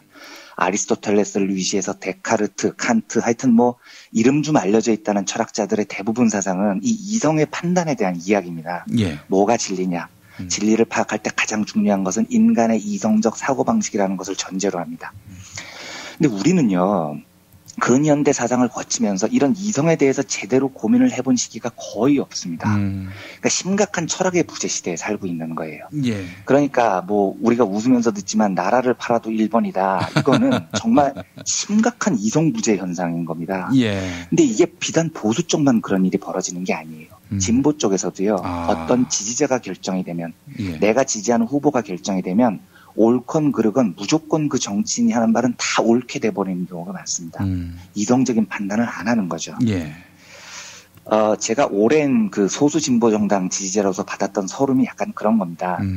제1야당과 다른 목소리를 소수 진보 정당에서 내면 사람들이 이렇게 얘기를 하는 겁니다. 참아 임마. 지금 세상이 얼마나 험악한데 야권이 단합해야지. 이 한마디에 소수 진보 정당의 목소리가 대부분 소멸이 돼버립니다. 그래서 제가 하는 말은 아니 그러지 말자. 어차피 큰 틀에서 같은 진보라는 것을 바라보고 있다면 논쟁을 하자. 차이를 가지고 토론을 하자. 이렇게 얘기를 해도 예. 아무도 이 이야기에 응해주는 적이 거의 없습니다. 지금은 제가 방송에서도 한번 말씀을 드렸지만 그 김종철 씨라고요. 정의당 동작 당협위원장이고요. 예, 제 친구입니다. 그리고 지금은 이제 노회찬 정의당 원내대표 비서실장을 맡고 있는데요. 이 친구가 지금 예전부터 민노당, 진보신당, 노동당을 거치면서 소수 진보 정당 운동을 쭉 해온 분인데요. 제가 이 친구하고 지역구에서 술을 몇 번 마셨어요. 그래서 제가 조금 여유가 있어서 내가 할게 하면 그러면 종철이가 야 고맙다 그러면 좀 내가 만나봐야 될 유권자가 있는데 그분이 하는 식당에서 먹어도 되겠냐 이래서 그러자 하고 거길 갑니다. 그러면 이제 사장님께서 반갑게 맞아주세요. 선거철이 아닐 때 평상시에요. 그러면 우리 김종철 위원장 오셨어요 하고 이제 뭐 얘기도 하고 술도 같이 한잔하고 좀 논쟁적 사안에 대해서 토론도 하고 즐겁게 이야기를 마칩니다. 딱 마치고 나면 그분이 나가실 때 이제 이렇게 말씀을 하시는 거예요. 말이야 김종철 위원장 말이 다 맞지 다 맞아. 근데 미안해 그래도 나는 2번이야 이러고 나가십니다. 그러면 절망스러운 거죠. 왜 거길 가셨어요? 그런 경우가 근데 굉장히 많습니다. 그분을 비난하려는 게 아니고요. 이게 이제 우리의 사고가 어떤 이성적인 토론이 마비된 것에 대해서 단면을 좀 말씀드리고 싶어서 그런 겁니다. 저는 야당을 지지할 때에도요. 잘한 건 잘했다고 말하고요. 못한 건 못했다고 비판할 수 있어야 된다고 생각을 합니다. 왜냐하면 그게 그 야당에 도움이 되고 안 되고 이런 계산을 일단 빼고요. 그러니까 새누리당에 도움이 될 거야 이 프레임에 갇혀 있으면은요 정상적인 이성이라는 게 작동이 안 된다는 겁니다. 그러니까 2번을 찍더라도 2번의 행위가 옳았냐 그렇냐는 판단을 계속해서 해야만 이 이성적 작동이 사라지지 않아야만 우리가 다른 일을 겪었을 때 권위 그리고 권위에 의해서 이성적 작동을 마비시키려는 시도를 막아낼 수 있는 겁니다. 저는 박근혜 대통령 저 발언이 제가 결단코 동의를 할 수 없는 거는요. 사드 배치가 옳다 그르다의 문제가 아닙니다. 국가가 정했으니까 닥쳐라. 이 국가의 권위로 이성적 판단의 통로를 막는 저 태도를 용인할 수 없다는 겁니다. 토를 달면 왜 안 됩니까? 토를 달고 국민들이 판단의 훈련을 하는 게 정상인 거죠. 제가 장담하는데요. 역사를 살펴보면은요. 권위에 기댄 정부일수록 국민들이 똑똑해지는 것을 결코 원하지 않습니다. 우리가 1번을 찍건 2번을 찍건 이 프레임에 갇혀 있으면 안 되는 거예요. 어떤 권위에 의해서 이성적인 판단을 막으려는 시도가 있으면 무조건 결단코 거부해야 됩니다. 서로 그 권위가 국가라고 하더라도요. 만약에요. 지금 전쟁이 일어났다고 가정을 하고요. 그런데 어떤 이유로 젊은이 하나가 예를 들면 굉장히 유명한 배우가요. 전쟁에 참전하는 걸 거부했다. 이러면 나라가 어떻게 되겠습니까? 난리가 날 것 같습니다. 제 생각에는요. 그 배우는 아마 매장당하고 영원히 재기의 길을 잃을 겁니다. 그런데 저는 반대합니다. 저는 물어야 된다고 생각합니다. 왜 참전 안 해? 왜 안 하는 거야? 이유를 한번 들어보고 토론해보자라고 얘기를 해야 된다고 생각합니다. 마녀 사냥은 부당한 겁니다. 이유를 들어봐야죠. 그리고 이성적 판단이라는 과정을 거쳐야죠. 얼마 전에 우리 곁을 떠난 전설의 복서 무하마드 알리가요. 베트남 전쟁 참전을 거부한 건 다 알고 계실 겁니다. 그래서 헤비급 챔피언 자리를 박탈당하죠. 그리고 그 당시에는 조국을 위해서 싸우지 않는 알리에 대한 비판의 목소리도 높았고요. 이제 이에 대해서 알리가 남긴 글을 조금 긴데 읽어드릴 텐데요. 기분이 어떤지 한번 느껴봐 주셨으면 좋겠습니다. 내 고향 루이빌에서는 소위 우리 니그로들이 개 취급을 받고 기본적인 인권도 누리지 못하고 있는데 왜 그들은 나에게 군복을 입고 1만 마일 떨어진 곳으로 가서 베트남에 사는 갈색 인종들에게 폭탄을 떨어뜨리고 총알을 쏘라고 요구하는가? 나는 백인 노예주들이 전 세계 유색 인종들에 대한 지배를 유지하려고 강요하고 있는 내 고향에서 10,000마일 떨어진 곳의 가난한 나라로 가서 사람들을 학살하고 불태우는 짓은 하지 않을 것이다. 오늘은 바로 그 같은 악이 종식되어야 하는 날이다. 사람들은 참전 거부 때문에 내가 이제 수백만 달러를 손해보게 될 거라고 경고한다. 하지만 나는 이미 말했고 이제 다시 말할 것이다. 내 동족의 진정한 적은 바로 이 나라 안에 있다. 나는 자기 나라의 정의, 자유, 평등을 위해 싸우는 모든 이들을 노예로 종속시키고자 하는 음모에 나 자신을 도구로 이용당하게 함으로써 내 종교, 내 동족, 나 자신을 욕보이지 않을 것이다. 만일 전쟁에 나가는 것이 2200만 내 동족의 자유와 평등을 가져오기 위한 것이라면 그들은 나를 징집할 필요도 없다. 나는 바로 다음 날로 전쟁터로 나갈 것이다. 자신의 믿음을 위해 싸운다면 아무것도 잃을 것이 없다. 나를 감옥에 가둬둔다면 뭐 어떤가? 우리는 이미 지난 400년 동안 감옥에 갇혀 있었는데. 저는 알리를 지지합니다. 국가라는 권위의 이름으로 개인의 사고를 말살해버리면은요, 알리 같은 이성의 사고는 탄생하지 못하는 겁니다. 알리는 베트남 전쟁이 미국의 제국주의적 지배 전쟁이었다는 것을 정확하게 알고 있는 겁니다. 400년 동안 노예로 살았던 흑인들의 인권이 어떻게 망가지고 있는지를 분명히 이해하고 있는 겁니다. 그래서 전쟁이다, 나가서 상대를 죽이자, 이 프레임에 갇혀 있었으면 절대로 이런 이성적인 판단을 할 수 없는 거죠. 역사는요, 늘 이렇게 인류가 이성을 동원해서 올바른 판단을 하려고 노력할 때 발전했던 것 같습니다. 제 기억에요. 그래서 저는 사드가 옳고 그르고를 떠나서요, 앞에서 말씀드린 바로 그 이유로 제가 스스로의 이성을 믿고 판단을 가동해야 한다는 그 신념 때문에요. 대통령이 국가를 위해서 결정했으니까 닥치고 가만히 있어 라는 발언에 복종할 수 없다는 겁니다. 저는 이 점이 많은 사람들에게 분명해졌으면 좋겠고요. 복종하고 가만히 있으라는 그 말을 계기로 더 들불처럼 많이 토론하고 많이 이성적인 판단을 동원해서 더 올바른 결정을 내려줄 수 있도록 시민들의 권위를 좀 행사했으면 좋겠다는 생각이 들었습니다. 예. 지금 당장 성주가 저항을 하고 있는데 말이죠. 네. 이런 글을 많이 봤습니다. 성주가 역대 선거에서 새누리당한테 몰표를 줬고요. 또 성주 군수, 이분은 경찰 출신인데 세월호 몇 조가 들어갔다 이런 식으로 확인되지 않은 주장을 2014년 6월 지방선거 앞두고 퍼뜨리고 다니고요. 예, 하여간 그러한데, 그래서 실은 이런 정서도 없진 않아요. 당신들도 한번 이 기가 막힌 정권에게 당하니까 어떠냐. 어떻게 보세요? 성주 시민들. 단호하게 반대합니다. 그런 의식에 대해서. 그게 단순히 고소해하자 이러지 말자 이런 뜻이 아니고요. 예.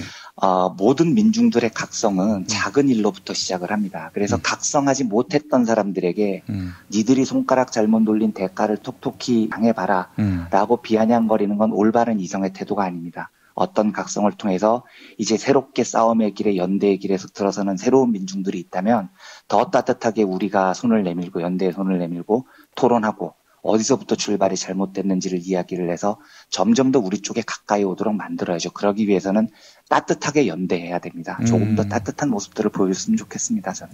예, 당연히 사드 반대 투쟁, 그것이 설령 우리 성주만 안 된다 이런 투쟁이라 할지라도 그래도요. 작은 그래도요. 어떤 성찰의 맞습니다. 기점이 될 수 있으니까 시작이 될 수 있습니다. 네. 지지해야 한다 이런 말씀이군요. 예, 알겠습니다. 한 주 동안 이완배 기자님과 함께한 경제의 속살, 이번 주 순서 마무리해야 되겠네요. 네. 고생하셨습니다. 네, 고맙습니다. 예. 여러분 안녕하세요. 민중의 소리 아나운서 정혜림입니다. 이 어묵한 여왕님 치하에서 다들 잘 견디고 계시죠? 오늘도 종편의 주옥 같은 헛소리에 혼이 정상인 듯 정상 아닌 비정상 같은 여왕님의 우주 타령에 고구마 100개쯤 한꺼번에 삼킨 듯 답답한 마음에 죄 없는 가슴팍만 두들겨대고 계세요. 이젠 시원한 사이다 같은 민중의 소리와 함께하세요. 잘 키운 진보 언론 열종편 안 부럽습니다. 한 달 10,000원 소액 CMS 후원으로 민중의 소리에 큰 힘이 되어주세요. 1661-0451 1661-0451 전화 기다릴게요.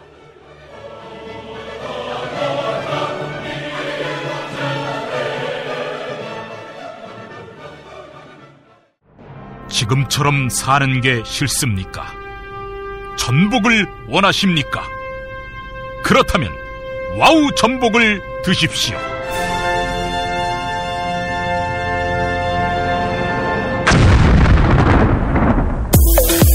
와우! 전복을 먹으면 입맛 잃고 무기력했던 삶이 전복되고 시름시름하던 몸 상태가 전복됩니다. 답답하십니까? 전복하세요. 100% 완도에서 잡은 전복 중에 전복. 와우 전복. 한 번 맛보면 또 찾게 되는 와우 전복. 네이버에서 와우 전복, 와우 전복을 입력하세요. 전화번호는 010-2443-0818. 6살 하늘이 밥을 잘 안 먹어요. 엄마, 나 이거 맛이 없어요. 그만 먹을래요. 엄마의 걱정은 점점 더해가는데요. 그런데 이때 택배입니다. 연지연 곰탕이 배달됐어요. 직접 도끼로 팬 장작불 위에 한우 사골과 도가니를 가마솥에 한가득 넣고 24시간 끓인 진구. 연지연 곰탕이 하늘이 입에 들어가는 순간, 아, 맛있다. 엄마 한 그릇 더 주세요. 하늘이의 밥도둑 연지연 곰탕. 조미료 같은 첨가물이 전혀 들어가지 않아 엄마의 기쁨은 더하답니다. 연지연 곰탕은 강화군에서 김포시 방향으로 강화대교 건너자마자 있습니다. 한우 사골로 정성껏 구워 만든 연지연 곰탕. 한 그릇에 8,000원입니다. 7팩 이상 무료 배송합니다. 주문 전화는 010-7252-1114 010-7252-1114. 제주에서 친구랑 재미있게 놀고 싶은데 문자당에 물어봐. 원룸 구할 때 주의할 점? 문자당에 물어봐. 수술 입원 후에 보험금 받았나 확인은 문자당에 물어봐. 친환경 유기농 농산물 어디서? 문자당에 물어봐. 집수리 견적, 생활, 보험, 법률도 문자당에 물어봐. 혹시 내 반쪽도? 포털이나 카카오톡, 텔레그램, 페이스북 어디서든 문자당을 검색해보세요. 잠깐! 불법적인 일은 사양합니다. 대한민국 최초, 아니 은하계 최초의 잡놈 평전, 김어준 평전. 무식하지만 의리 만빵의 엄마. 노골적인 인종차별의 격분에 개싸움을 벌인 이탈리아 현지인. 한겨울 침낭 안에서 인류애적인 사랑을 나눈 유럽 여성, 그리고 전대미문의 사기꾼 MB까지. 김어준의 학교에는 참 많은 선생님이 있었죠. 자기가 언제 행복한지, 내 욕망이 뭔지, 내가 어떻게 생겨먹었는지 자기하고 대면을 해야 돼요. 내가 하고 싶은 걸 찾아야 됩니다. 누구의 눈치도 보지 말고 욕망의 주체가 돼서. 그리고 그 일을 그냥 해요. 은하계에 다시 없을 딱 한 사람, 김어준. 김용민이 김어준을 9년간 관찰한 기록. 김어준 평전. 김어준 평전, 인터하우스에서 나왔습니다.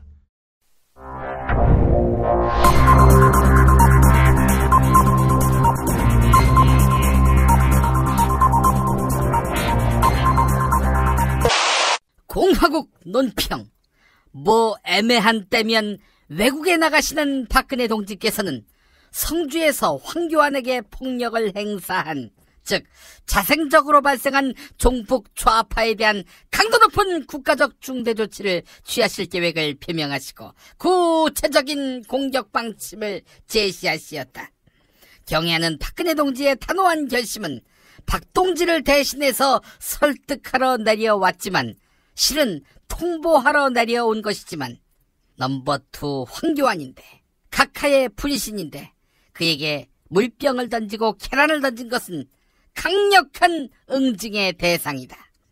황교안의 도망가는 몰골을 몽골에서 지켜보니 세월호 참사 당시 진도체육관에서 폭도들에게 심정적 다구리를 당했던 그 고통, 그 분노가 갑자기 불거져 터져나온다. 황교안이 당한 고초는 곧 박동지를 참을 수 없이 모독하고 우롱하고 천추의 한이 될 망동을 저지르는 것으로서 처절한 대가를 자초할 악수 중에 최악수가 될 것이다. 이미 개돼지라는 너희의 정체성은 교육부 관료를 통해 충분히 인지됐건만 성주의 폭도들은 자신들이 여전히 민주공화국의 주권자라며 착각하고 있다. 황교안은 즉시 성주에 고고도 미사일 방어 체계뿐만 아니라 저고도 미사일 공격 체계를 설치해서 2km 앞에 있는 마을에다가 전자파를 직사로 내리쬐어야 할 것이다. 그래서 전기가 필요 없고 충전이 필요 없으며 방전 또한 걱정이 없는, 사람이 악수하면 서로 전류가 흐르고 남녀가 사랑을 나눌 때 진짜 스파크가 뛰는 전자파의 천국으로 만들어야 할 것이다. 만약 복에 겨워서 전자파를 거부할 시에는 박동지에 대한 체질적인 거부감과 적개심을 노골적으로 드러내는 것으로서 추호도 용납할 수 없는 포악무도한 도발 행위를 자행하는 것이다. 성주의 폭도들은 그간 자신들의 망동과 폭거에 대해 깊이 반성하며 박동지에게 찾아가 큰 절을 올려야 할 것이다. 그리고 참회의 눈물을 흘리며 참회를 먹어야 할 것이다. 그만 먹으라고 할 때까지 계속 먹어야 할 것이다. 아울러 계란을 던진 놈들은 도끼로 깨야 깨지는 타조알로 한 방씩 맞아야 할 것이다. 만약 이를 거부할 시에는 박동지의 치솟는 분노와 경천동지할 탄압의 불벼락을 받게 될 것이다.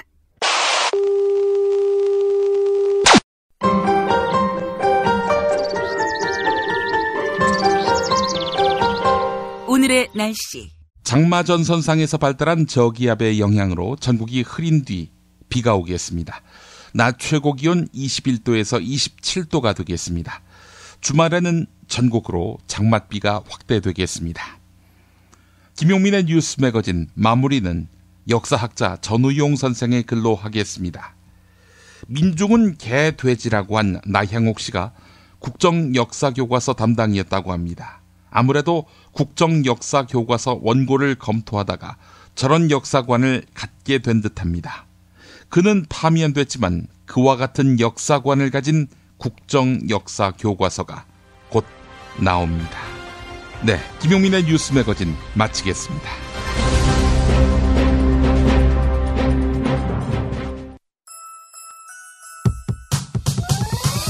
이번 방송 괜찮았나요? 작별의 여운 이렇게 표시해주세요. 다운로드하기, 댓글 달기, 구독하기, 별점 주기. 더 좋은 방송 만들어달라는 약속 이렇게 응원해주세요. 다운로드하기, 댓글 달기, 구독하기, 별점 주기. 기억하셨죠? 다운로드하기, 댓글 달기, 구독하기, 별점 주기.